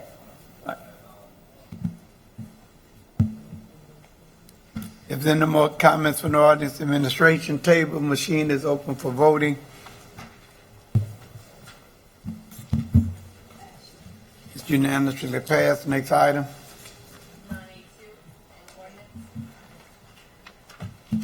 An ordinance to acquire a 300-square-foot servitude from Daybrook Fisheries, Inc. for construction and operation of a lift station in Empire, Louisiana, and otherwise to provide with respect thereto. Councilmember Jurisic. Been offered and second. I stole it from Mr. Okay. Y'all two can't get together down there? Any comments from the audience? Administration? Any more comments from the table? Machine is open for voting.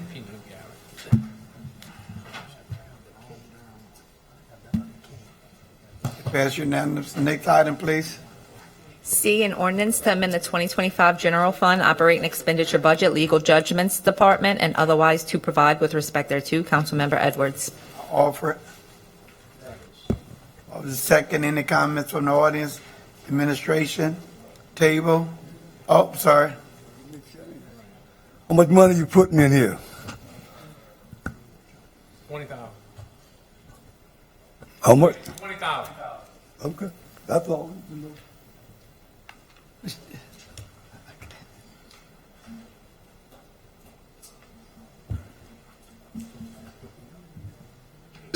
Is this going to be a raise for? No raise? Okay, all right.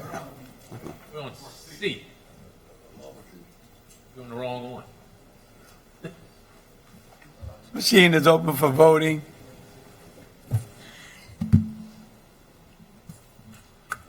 And it passed unanimous. Next item, please. D, a resolution creating a one-time holiday on August 29, 2025 in remembrance of 20th anniversary of the landfall of Hurricane Katrina in the parish of Plaquemines and otherwise to provide with respect thereto. Councilmember Edwards. I enthusiastically offer it. Second. Any comments from the audience? Administration table. Mr. Marco, I'm here now. The dates have been changed.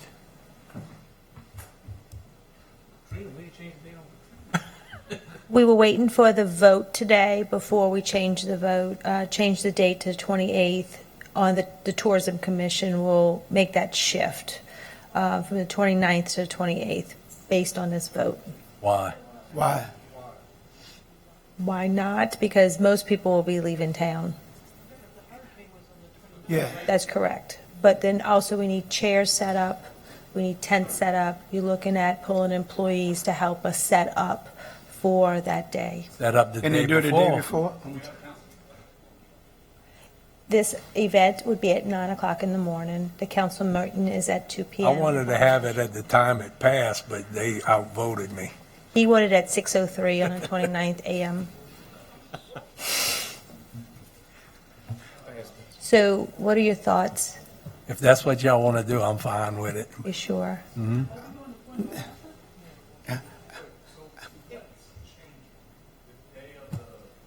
Ceremony. Well, let's vote on the Ceremony.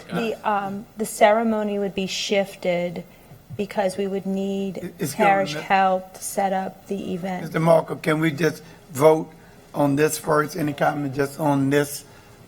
Employees having this holiday, because that's what's on the table right now. Mr. LaFrance? Yes, do we know how much this is going to cost? Tourism and economic development are picking up the cost. No, we're talking about the day off. Do we have a number? About 65.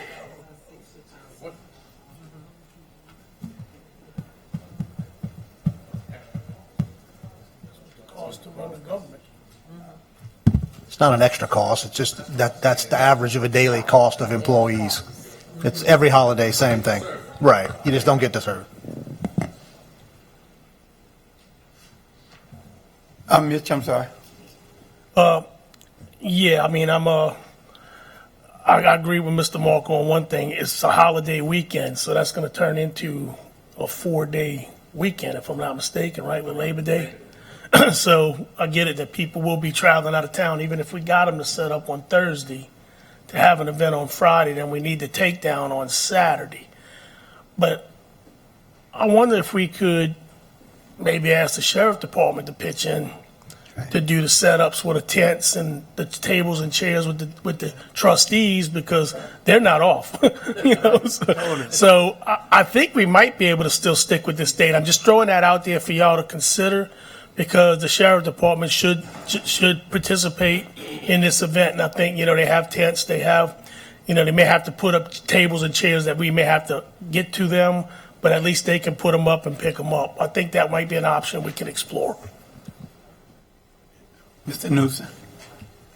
Yes, I just question, I know Mr. Just brought up, that's 60,000, 65,000. That's not an additional cost. That's just the day. So really, we just don't have the services. We won't provide services, whether it be trash pickup or whatever, for that day. Yeah. So, because, okay, I just want to make clear that it doesn't cost us an extra $65,000 every holiday. It's just those services won't be rendered that day. Thank you. My only comments, I just think it need to be held on that day.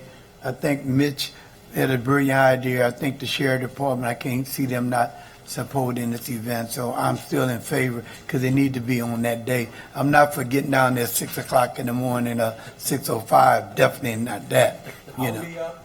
I'll be up. Look, I'll be up too. I don't need to make it a river. So anyway, if any other comments, machine is open. Machine is open for voting. Mr. Condit, you can set the table up. There you go. Champagne. Verbal yes? And it's the verbal unanimous pass. Thank you, gentlemen. I know the employees are going to be happy. Next item. E, an ordinance to amend the 5-year capital improvement plan, drainage repairs, barrier canal project, and otherwise to provide with respect thereto. Councilmember McCarty, and this has changes.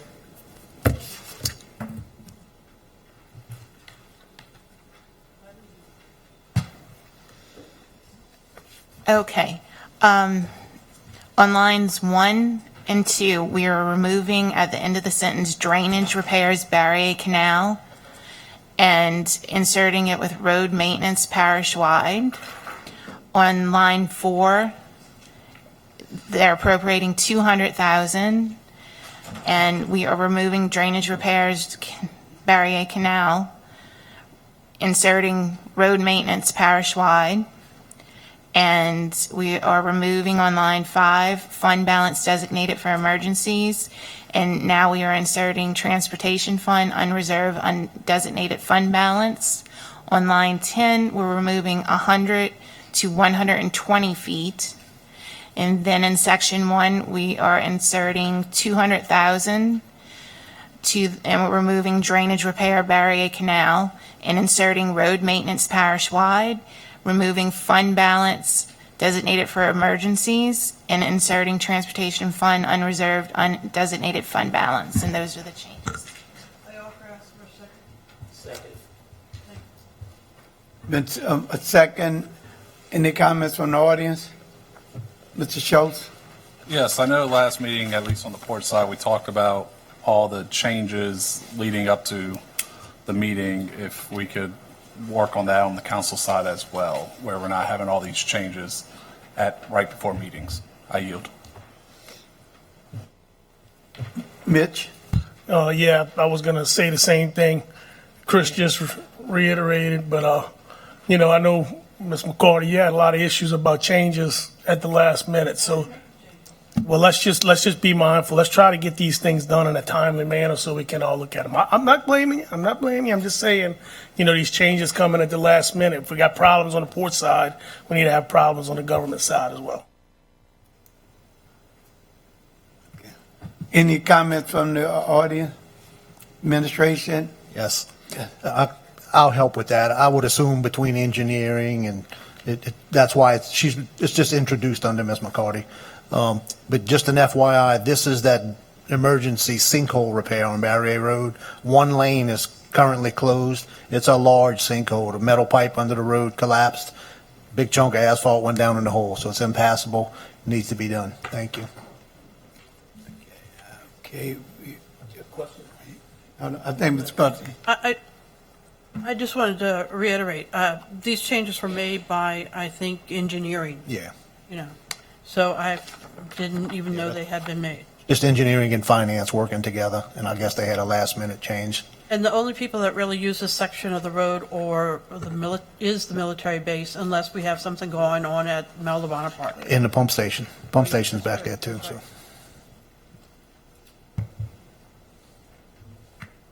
No, I mean, I don't have a problem with the ordinance. I'm just saying to whoever, if we could get these in, because I think the last change came late yesterday afternoon, and that means that we have to replace all the paperwork in our packet on it and see what actually changed. So if we could work a little bit better, getting it in, maybe, I mean, we had 2 weeks, so if we could work a little bit better.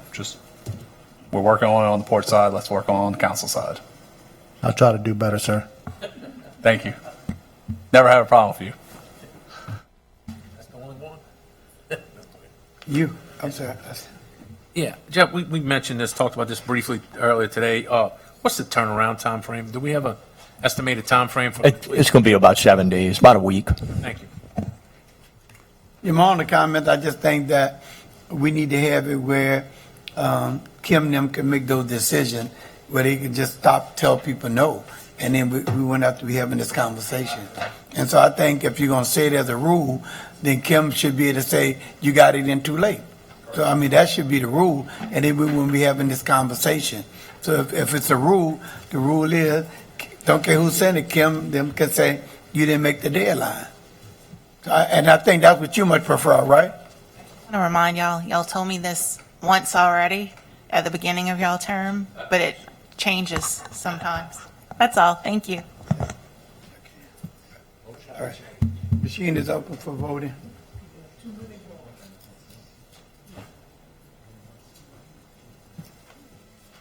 And it passes unanimously. Next item. F, a resolution approving the issuance of a 2-year extension to Woodland Borrow Pits LLC for the existing borrow pit on property located in FP zoning district at 22238 Highway 23, Port Sulphur, Louisiana, all in accordance with application number 2019-753 dated June 28, 2020, and otherwise to provide with respect thereto. Councilmember LaFrance. Any comments from the audience? You speaking on this, Mr. Conovich, after Dave? Hi, David Clark, 108 Avenue A in Bell Chase. When renewing these pits, the borrow pits, do they have to follow the current standards, or are they also grandfathered in? Meaning refill, but backfill, things like that. So.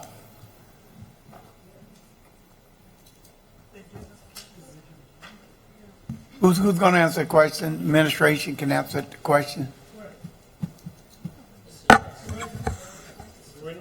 They all have different rules. What the exact rule is on this, I don't know. Ms. Amitra in the permit office is very familiar with who's exempted, who's not exempted, who's working under a variance agreement, who's not. So on this specific one, I can't say without looking at it, but once again, it's the permit department's responsibility to review all this. The council members are sent the applications, and for the most part, any questions on these specific permits really should come to Ms. Amitra prior to the meeting so that she can address them specifically.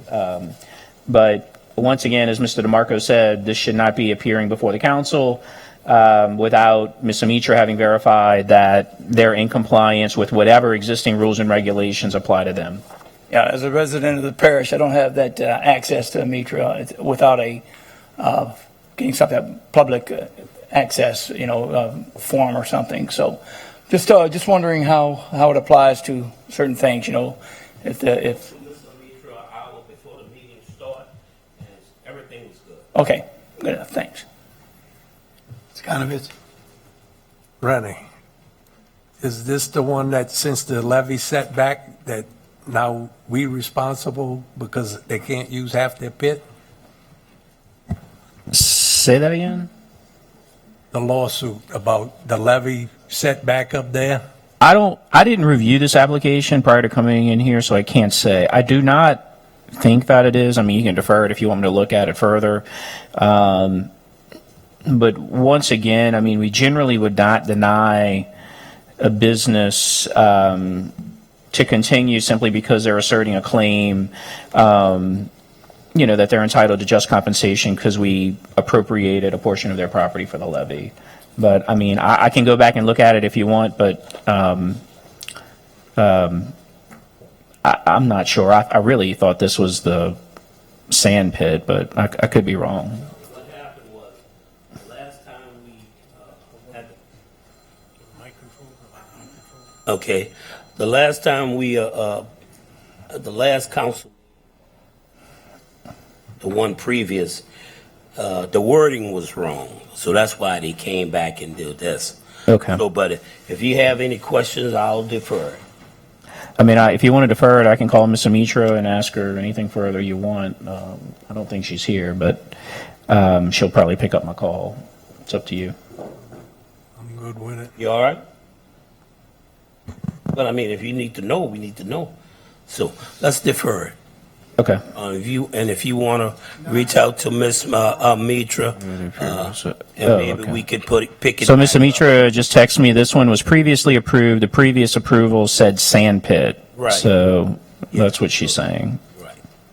That's what I said. You good? Well. So we had to send it back to Borough Pit. So yeah, this was mislabeled sand pit. So this would be for the Borough Pit. Yes.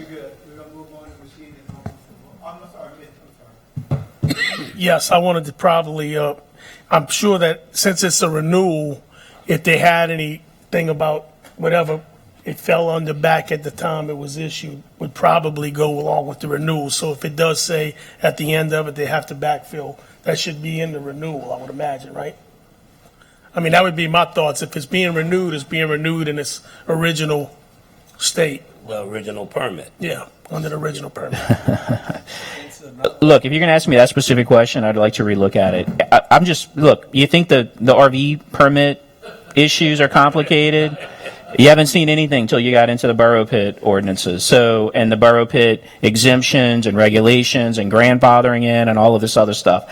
As a general matter, I rely on the permit department to review all this. I don't review them. They're very familiar with them. If in the future you all have Borough Pit questions and applicability of the individual permits, please call me prior to the council meeting and I'll do the research. But there are multiple exemptions. There are several court cases. There are, pre the most recent ordinance, post. I mean, it's just complicated. And so off the top of my head, it's difficult for me to say on this individual one. But once again, the permit office is responsible for reviewing this, making sure that they are in compliance. And typically, if there is a problem, they will reach out to me. I just generally make an assumption that unless Ms. Amitra reaches out to me, everything's in good standing. Yep, that's right. Yeah. Before you go to the next item, because I have to leave at 4 o'clock, and I would like to revert to 11C. 11C.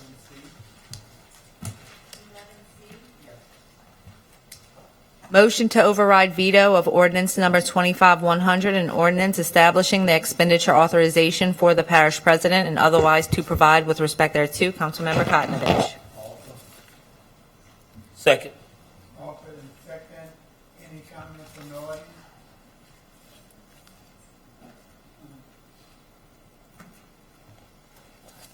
Hi, David Clark, 108 Avenue in Bellchase, getting as bad as Mr. Brock there. I know, right? Is there an issue with transparency? What's the veto for? Just kind of curious as to, because this is spending of 25,000 or less, right? I'm on. I passed the ordinance where he can't spend over 25,000 without coming to a vote of the council. Right. Because we don't know where the money's going. We don't know how they're spending it.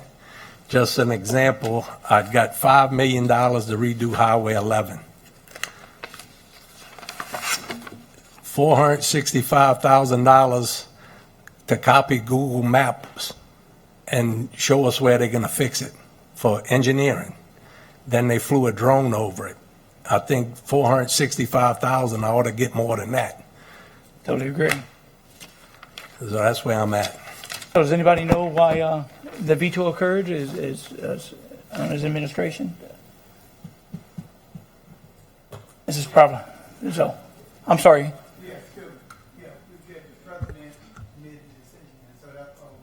Okay. All right.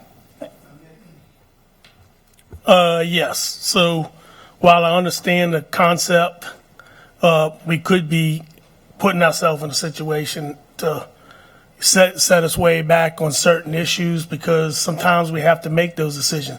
It doesn't stop anyone from going back and reviewing each and every time these monies are spent. And I mean, this, anything what we had before, what was the cap before, if I'm not mistaken? Was it 250? We allowed a port to be at what, 125, 150, But 125? we cut them down to 25 too, because They had 125. Now they at 125. And if you ask me, who's freer spending money, more free spending money than the port? Let's give it, huh?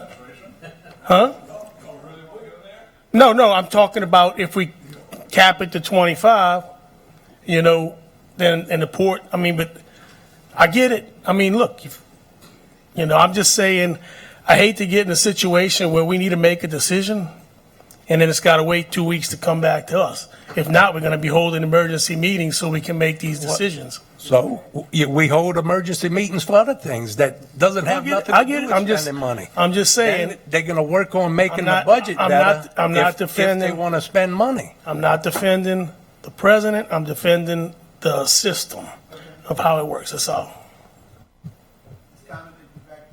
I'm good. So, Mr.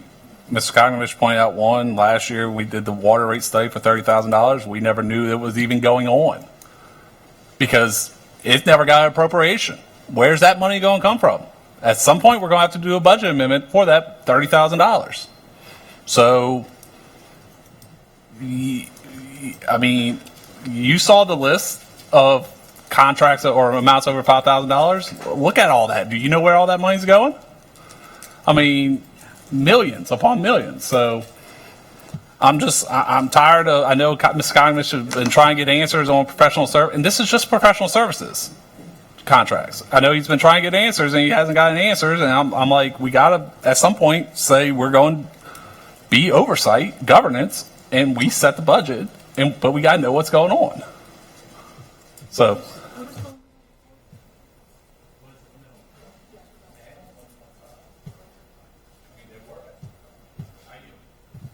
Any other comments from the table? Machine is open for voting. Vote yes, you vote against the veto. What?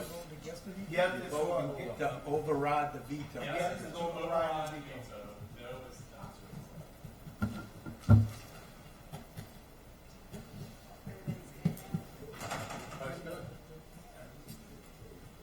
And it passes 1, 2, 3, 4, 6 to 3.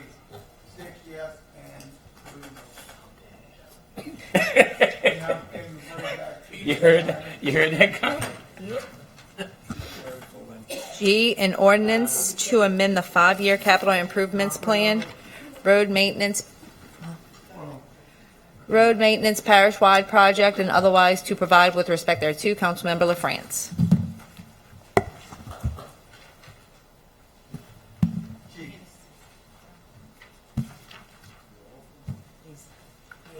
You offering them to Frank?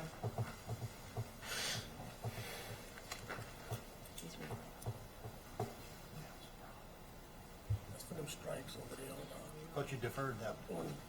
That's the stripes. We did 8. That's for Lake Hermitage? That's for the striping. Yeah, so often. Yeah. Offered and second, any comments from the audience? Administration, table, machine, So what exactly are we striping? I mean, $10,000 seems like an awful lot for striping. We have Lake Hermitage. We're putting Lake Her. Like, is it not striped right now at all? It's not striping. It's not striping. It's what they call thermoplastic striping. It's a thick plastic that is used for speeding, in place of rumble strips or speed bumps. So can we add more money to this and add it throughout all of our streets in Plaquemines Parish? I mean, I got speeding. Y'all make that decision. I mean, I got speeding all the time in my Good News Avenue. We've looked at several options. We've been talking about Lake Hermitage for a while now. The rumble strips, which is actually cutting grooves in that asphalt, that was not recommended. The reflector strips that are glued down to the street, those are designed for the middle of the street or on the sides, not to be rolled over constantly. They won't hold up. This striping was the best option we came up with to curb some speeding issues. Just to verify, there's no potential. I know at one time we talked about speed bumps and damage and liability. Is there anything going on there with these? No. This creates a little bit of a rumbling sensation, a vibration sensation. There's very, very minimal hazard to running over this. It just gets your attention. We might need to up this and do it throughout the parish.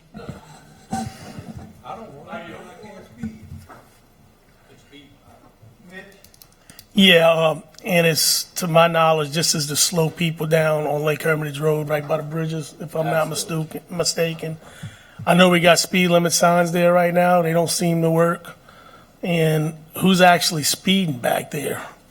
You know, are the tourists going back there and speeding, or is it the residents? You know, so it's almost like no matter what you do, people are gonna, and especially what you're talking about, if it's just a rumbling effect, faster you go, the less you're gonna rumble. So it's just $10,000 for this, you know, and the signs are up. I mean, I think you put this on the sheriff department and, you know, use that as well. You know, use that resource and see how it goes. If that doesn't slow them down, maybe we come back and look at doing this. I mean, it's speeding is a sheriff department issue. You know, we start putting speed bumps. I agree with Mr. Schultz. You know, everybody's going to come to us and want these speed bumps. Next thing you know, 10,000, 10,000, 10,000. The tire's going flat. You know, not the tires on the cars, but the tires in our budget will go flat. So I think there's other ways of doing this. You know, trying to curtail the speeding. And look, on East Bayou Road, I drop the speed limit, put the speed limit signs. It doesn't help, even when the road gets real bumpy. But because we graded too much, I believe now, Billy, so it's too smooth. So, but you know, speed limit signs, they don't work. But if it is, say for the most part, the residents speeding, that's on them. You know, I mean, I feel like $10,000 is a lot to spend on this. That's just my opinion.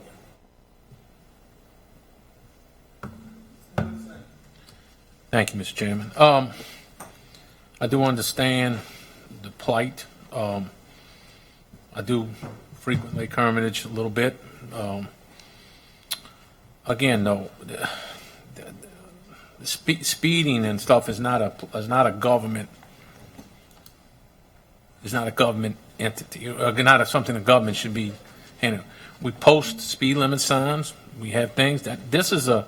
If they have speeding back there, you know, if the residents feel that way, they need to make sure they call PPSO and do something there because, again, I can see where this is going to get to. As Mr. Juror said, this is not going to stop anybody from speeding. You know what stops people from speeding? Writing tickets. That's right. Writing tickets. White bumps or whatever don't stop anybody from speeding. Just like no dumping signs. I know Mr. Marco and through the administration, we put no dumping signs many times throughout the parish, and They still dump right next. to the sign. So they dump it. They run knock over the the sign sign down. and dump. So, and we spoke about $10,000, but how many $10,000 are we going to spend here throughout the whole parish? You know, as Mr. Juris said, we can $10,000 ourselves to death. So. This also includes, this 10,000 will also include a second project elsewhere to put some red striping for stop sign where we can't put a stop sign in the median, in the right of way. That'll be in District 5.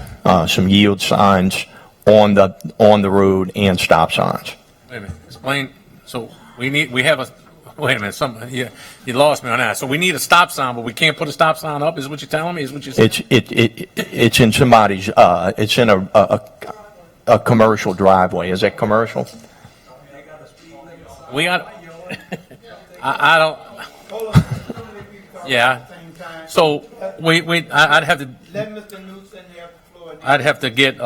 We'd have to go and talk about a little more about that than if we can't put a sign, because I believe we have some right of ways now. I don't know where the actual. It's in Fort St. Leon. On the on the north side, yes, sir. On Burmaster and Railroad. Well, we got a red light there. Coming out of the neighborhood. Coming. Okay. So Railroad Street runs parallel to the railroad tracks. It Right. stops at Burmaster Street. There should be a stop sign there. Every time they put a stop sign there, it mysteriously disappears. That's another problem. So, correct, right. This is not. So this is a Plan B alternative. They want to put something on the ground.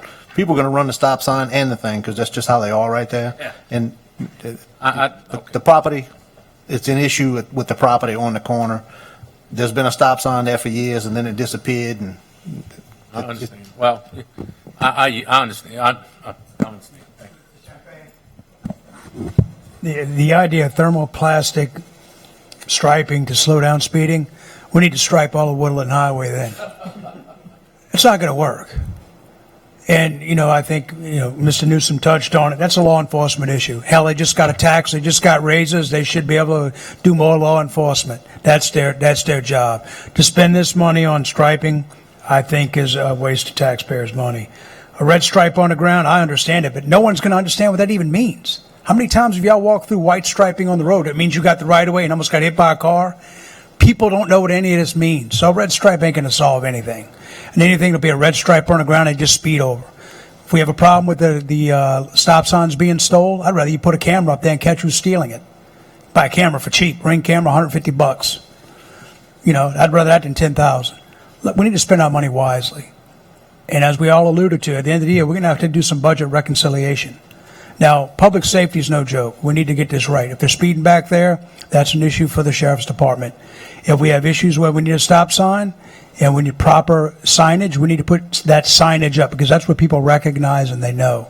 So if that district needs a stop sign, put it back up and keep putting it back up until we figure out who's stealing or doing whatever.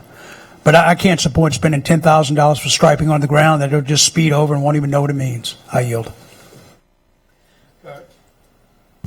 Do we know how much it would cost just to do the Fort St. Leon portion? We don't, but engineering told me that 10,000 would cover both projects. Okay, so let me explain what's going on in Fort St. Leon. There is a red light, but the red light is on Belchase Highway. Railroad and Burmaster merge into each other before the red light. So it's like people have to look out in 3 different directions. There's no way to put signage there. There is a commercial driveway where the sign should be, and the person parks an 18-wheeler there. He can't get, and then there's also a fire hydrant, I believe, at that corner. And in order to get around the fire hydrant, he has to merge left to get his vehicles out of his driveway. The only solution, and No. put me back. Okay, Sheriff Turlich actually asked me to meet him out there to find a solution for this. They're not going to put a camera and find out who is in taking the stop sign down. We think we know. The stop sign just cannot be there while the vehicle is trying to be put into the driveway. And there is not a person in Fort St. Leon that won't understand the signage on the street when it says stop on the street or yield coming from Burmaster. You know, so it's very clear. It would be very clear to put that on the street. That's the only way this can be solved. And I yield. Mr. Newsom. Is this, by what you're talking, Ms. McCarty, is this a parish road? Yes. So do we obtain right-of-ways on this road? Normal, 5 feet, something like that? Is that right? So Plaquemines Parish government owns 5 feet on each side of this road.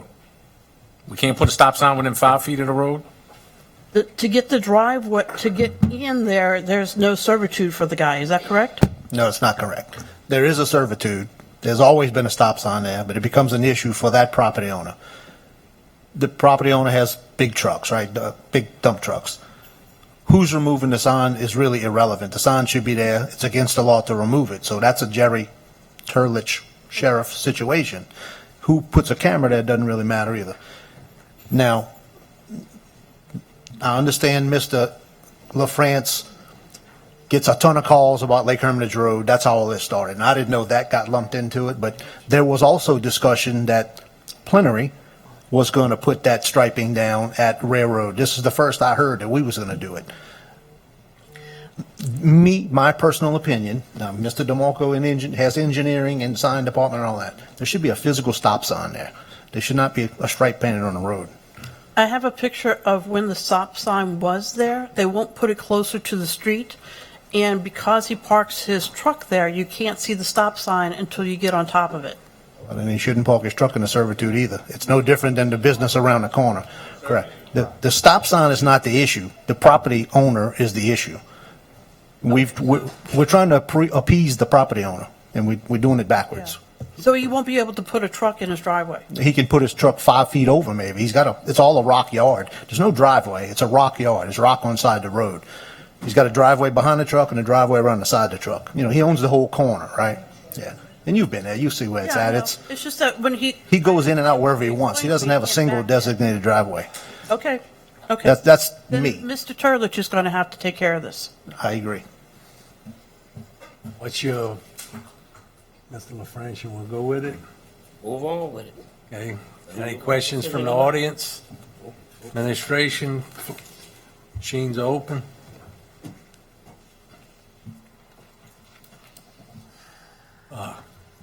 I pushed his. But verbally, yes. And it fails 4-4 with one abstention. Mr. Edwards left the meeting.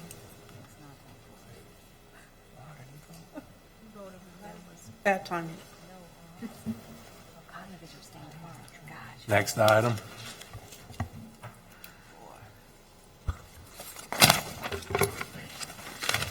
Non-I, an ordinance to amend the 5-year capital improvement plan, repairs, Diamond Park project, and otherwise to provide with respect thereto. Councilmember LaFrance. So offered. Mr. LaFrance offers there a second. For discussion. Mr. LaFrance offered for discussion. Ms. McCarty seconds. Mr. LaFrance. Yes. Ms. Ashley, we had got the plans.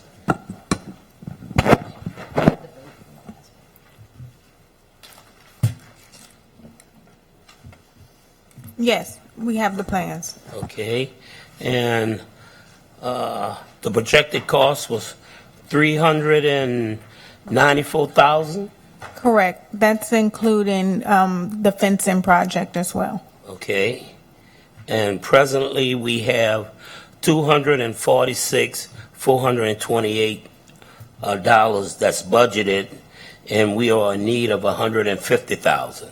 That's correct. Okay.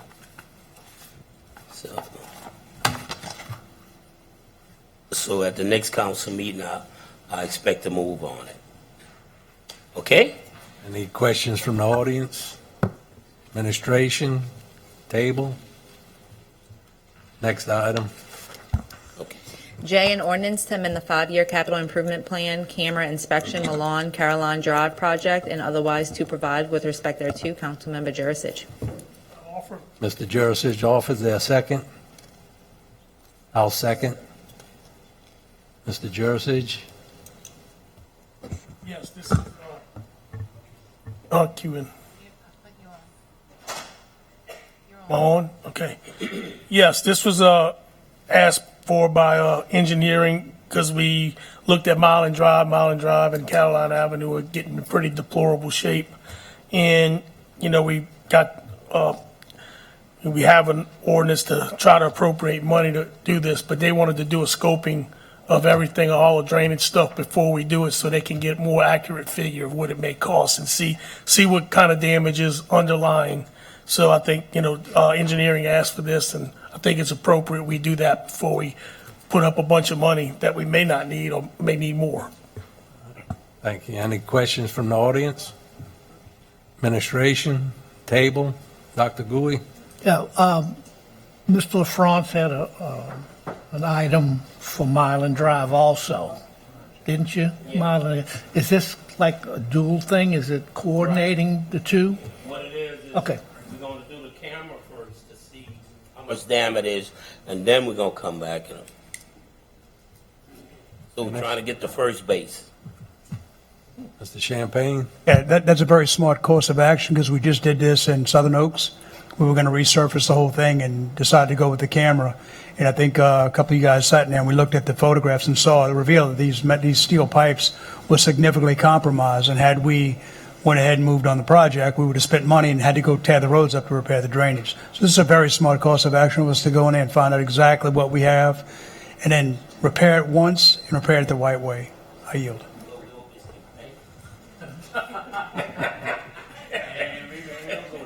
Any other questions?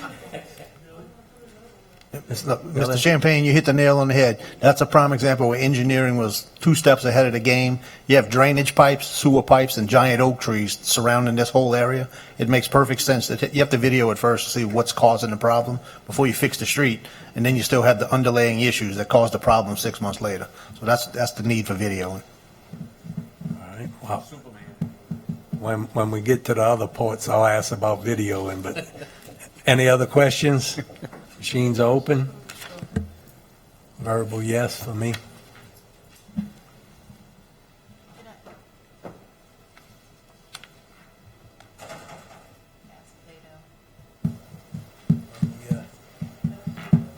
Passes 8-0.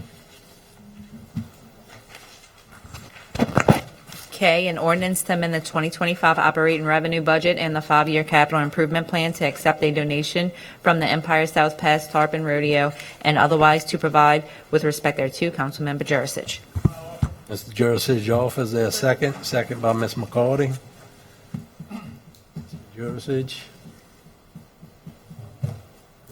Yes, every year the Empire South Pass Tarpon Rodeo donates from the proceeds we make. We donate $2,500 that goes towards the Empire Park project for playground equipment, and we also donate $2,500 to the Safe Harbor and the Pavilion Dock project to try to, help out to keep it going good, because it's a great venue to hold our event. And while I'm talking about it, this year is going to be the 75th anniversary of our rodeo. It'll be July 31st, August 1st and 2nd. We're already getting overwhelming responses from our sponsors and everything. So we're looking forward to a great year. We hope to see y'all all there, but I want to move on this. Any questions from the audience? Administration, table, machines open. Verbal yes. Passes 8-0. Next item. 10, approval of the minutes from the June 26, 2025 regular meeting. Offered by Mr. LaFrance, second by Mr. Newsom. Any questions? Machines open. Oh, verbal yes. Passes 8-0. Next item. 11, new business. 11B, District 2 update, water pressure issues on Keating and Gerald Streets, and water rate increase. Mr. Champagne, can you cue in? Cue in. Yes, sir. Thank you, Mr. Chairman. We discussed this last week on Keating and Jarrell, specifically with issues dealing with Brighter Horizons Daycare. We asked that that we continue to work this issue.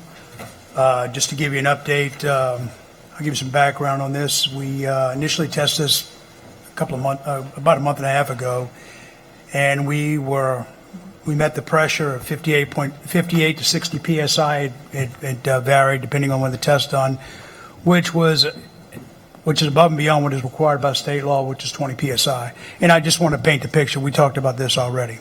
But again, there was some question on whether or not some of the equipment was functioning properly on our side of the meter, which is that we had to do our due diligence and check. So Infomark went and dug up the valve and made sure the valve was functioning properly, which it was, ran a retest, and they were getting pressure again, pretty much the same, anywhere between 58 psi to just above 60. So standing at about average of 60 psi. Again, there was some question on whether or not the backflow preventer was functioning properly. And again, it was on our side of the meter. Infomark did their job, went and dug it up and proved that the backflow preventer was working. And again, doing our due diligence, that's what we're supposed to do as an organization. Again, still had some challenges with the daycare's fire suppression system. I know worked with the owner and still had some challenges. So we did a Teams meeting since the last council meeting. We did that 2 days ago and discussed some other course of action that we can do on our side of the meter. And one of the things we came up with was looking at enlarging the tap, because we had a 4-inch tap feeding to a 4-inch line. So by doing that, we can increase the volume going to the 4-inch line. So today they completed they changed the 4-inch tap to a 6-inch tap, which increased the volume to the system.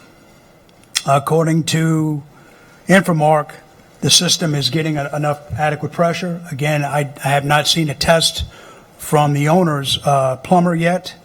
Our guys went and looked at it. Again, I think we've done all we could on our side. I think we've met it.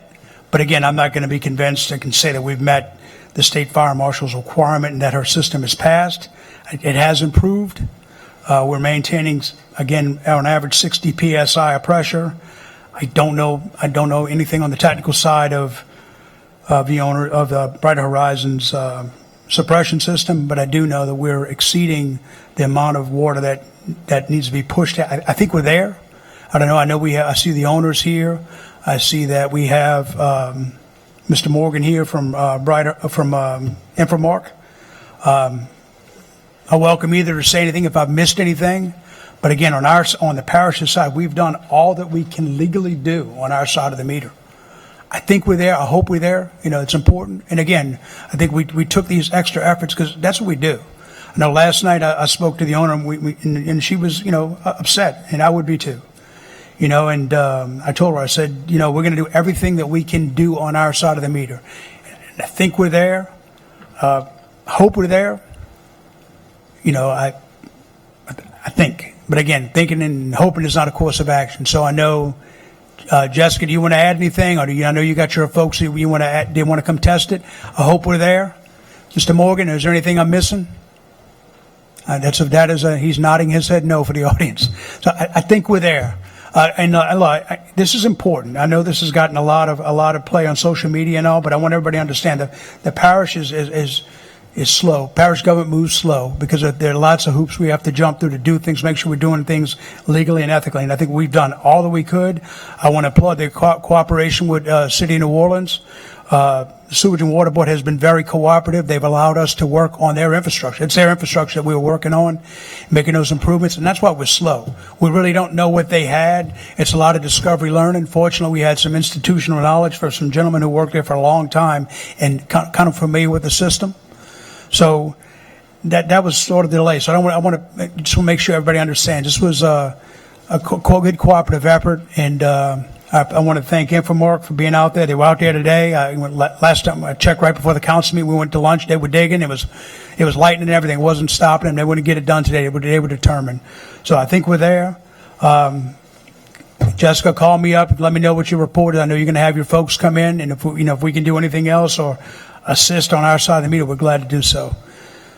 With that topic, I yield Barn. Any questions, comments? I have a camera question. Since Mr. Morgan's here, the Highway 23 in Bootville. Hey, you're off my topic. This is District 2. It's a water issue. Give me one second. You get to him in a minute. Let me talk about the other thing I had on here was the rate increase. I know that's something no one wants to talk about. And this is an enterprise fund, and it has to sustain itself. I know Mr. Newsom has done some research on here, and I welcome your comments on this, but we have to face reality. We have to pay for the water we're consuming. I know we're about to do a lot of work on the water towers. We've got some grant money we're about to spend on them, get them up to speed. Mr. Jurisic commented earlier on how we finally have the water tower down the road actually functioning again. We are making improvements, but we cannot continue to make these improvements if we don't have the funding to do so. If we're just spending all our money to pay our bills, we're never going to improve the system. Is it perfect? No. But is it improving? Yes. It's getting better every day. So I just bring that up because we have some hard choices to make in budget hearings in the next couple of months. So, Mr. Newsom, I encourage any comments you have on this, please. Yes. So, Ms. Carter spoke about the audit early in the meeting. Huh? She got me on. She's got me on. She's got. So I know Ms. Carter spoke about the audit that was completed last week or in the recent past. And this is. I'm not the expert on this. I'm on this Louisiana legislative audit. We have someone that is an expert up here on this. It was brought to the attention, a note was made that these funds, and actually we'll talk about, since we talk about water and sewer fund, that again, it is an enterprise fund and we are running at a deficit, which we all got an email from Ms. Carter. Thank you for that too. We appreciate that, about a summary of it. And as Mr. Champagne said, we're going to have to do something. Doing nothing is, I guess doing nothing is a decision, but I don't think that solves the problem. We at the last meeting or meeting before, we did get the numbers from Mr. DeMarco, and we all running at roughly almost a $3 million deficit in the water and sewer fund from what it costs to produce chemicals and what we collect. I guess with talking about the rates, have we, I know we talked about it last, and I guess I'll bring it up, and I probably should have called you earlier. Have we instituted the CIP has been instituted, and it's out for the July, been CPI, I'm sure. Started in June, okay.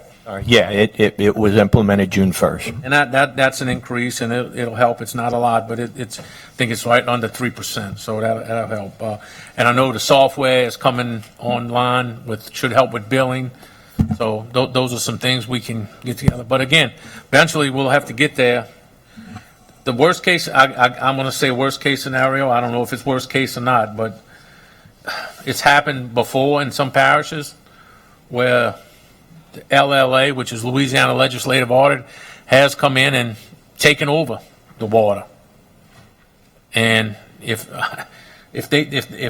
Louisiana Legislative Audit comes in and takes over the water, which is the state, I can promise the first thing they're going to do.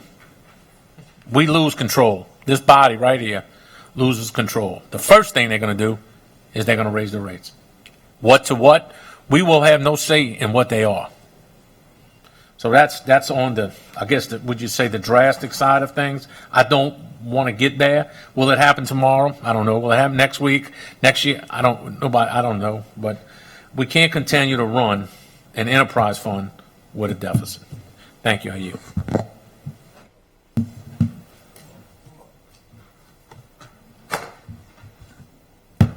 Arthur Henry, when we have budget hearings, Blackman have two enterprise funds. One is the water.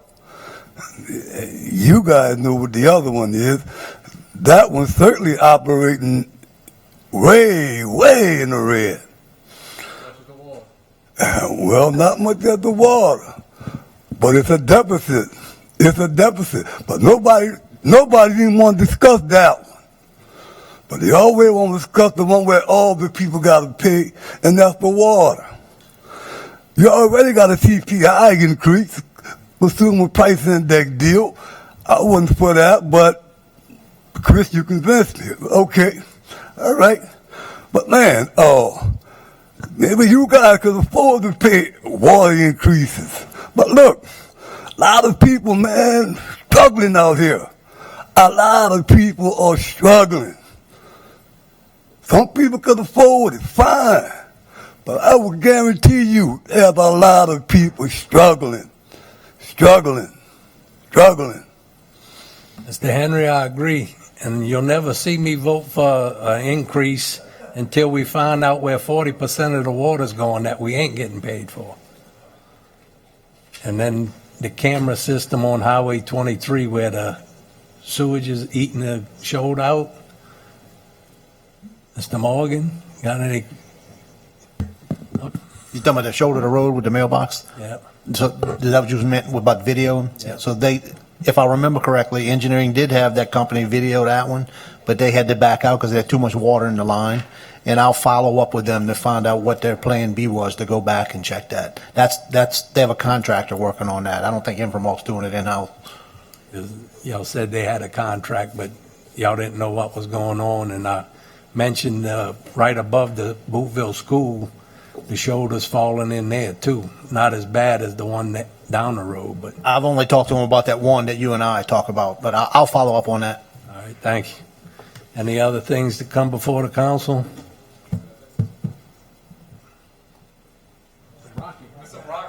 Come on, man.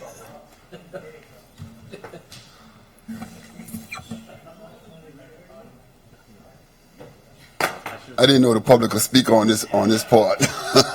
I thought you were going to say, no, we're not allowed to speak on it. But on the water thing, there's a lot of people on the East Bank in District 1 tell me they do not drink the water. I told them the water is good.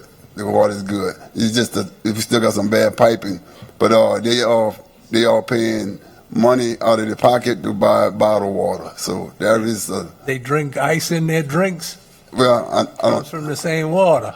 I don't. But a bunch of them tell me they don't drink the water. I So still drink out the water hose, so that ain't not. all right. I'll let them know. But another thing, wasn't that the thing that came up in an election and it didn't pass? All right. So, but there is enough funding that we could use to pay for fund these bills that at least other fundings, capital improvement, all we hear capital improvement. So according to Louisiana, or not even Louisiana, United States GASB rules, an enterprise fund, which is supposed to be self-sufficient, is supposed to have enough revenue to cover the expenses during the year. Now, a year here, a year there, where it operates as a deficit, it's not that big of a deal. But we have been operating at a deficit for multiple years in a row. So we have been transferring from the general fund to cover it. Yes, there is funds, but by accounting standards, it is supposed to be self-sufficient, meaning that you're not supposed to be continually transferring funds from the general fund or other sources of revenue into that fund. And if that millage would have passed, it wouldn't have been as big of a deal because then we would have only been operating about $500,000 deficit compared to now $2.5-3 million, because we lost out on $2 million with that millage that failed. Okay. So now it's just going to get worse and worse and worse. But that's why it's not supposed to operate at deficit. Yes, there is funds that we have been transferring in to cover the cost, but it's not supposed to happen. The reason why I'm saying that, I wanted, if the people ask me why are we going up on water bill, I'm gonna tell them because we don't have the money. We need to raise the taxes up, and I'll let them know that there's other funds that we've been trying to help with, but we can't keep doing it. So we're gonna run out of money. That's basically. I'll let them know. It's a accounting standards rule that's right. Why it's under government accounting standards. Right. That's. I understand, and I agree with it. If we got to pay it, we got to do it. Thank you, Mr. Brock. Do I have a motion to adjourn? Motion. Motion by Mr. Newsom, second by Mr. Jurasich. Machines are open. I pushed him again verbally, yes.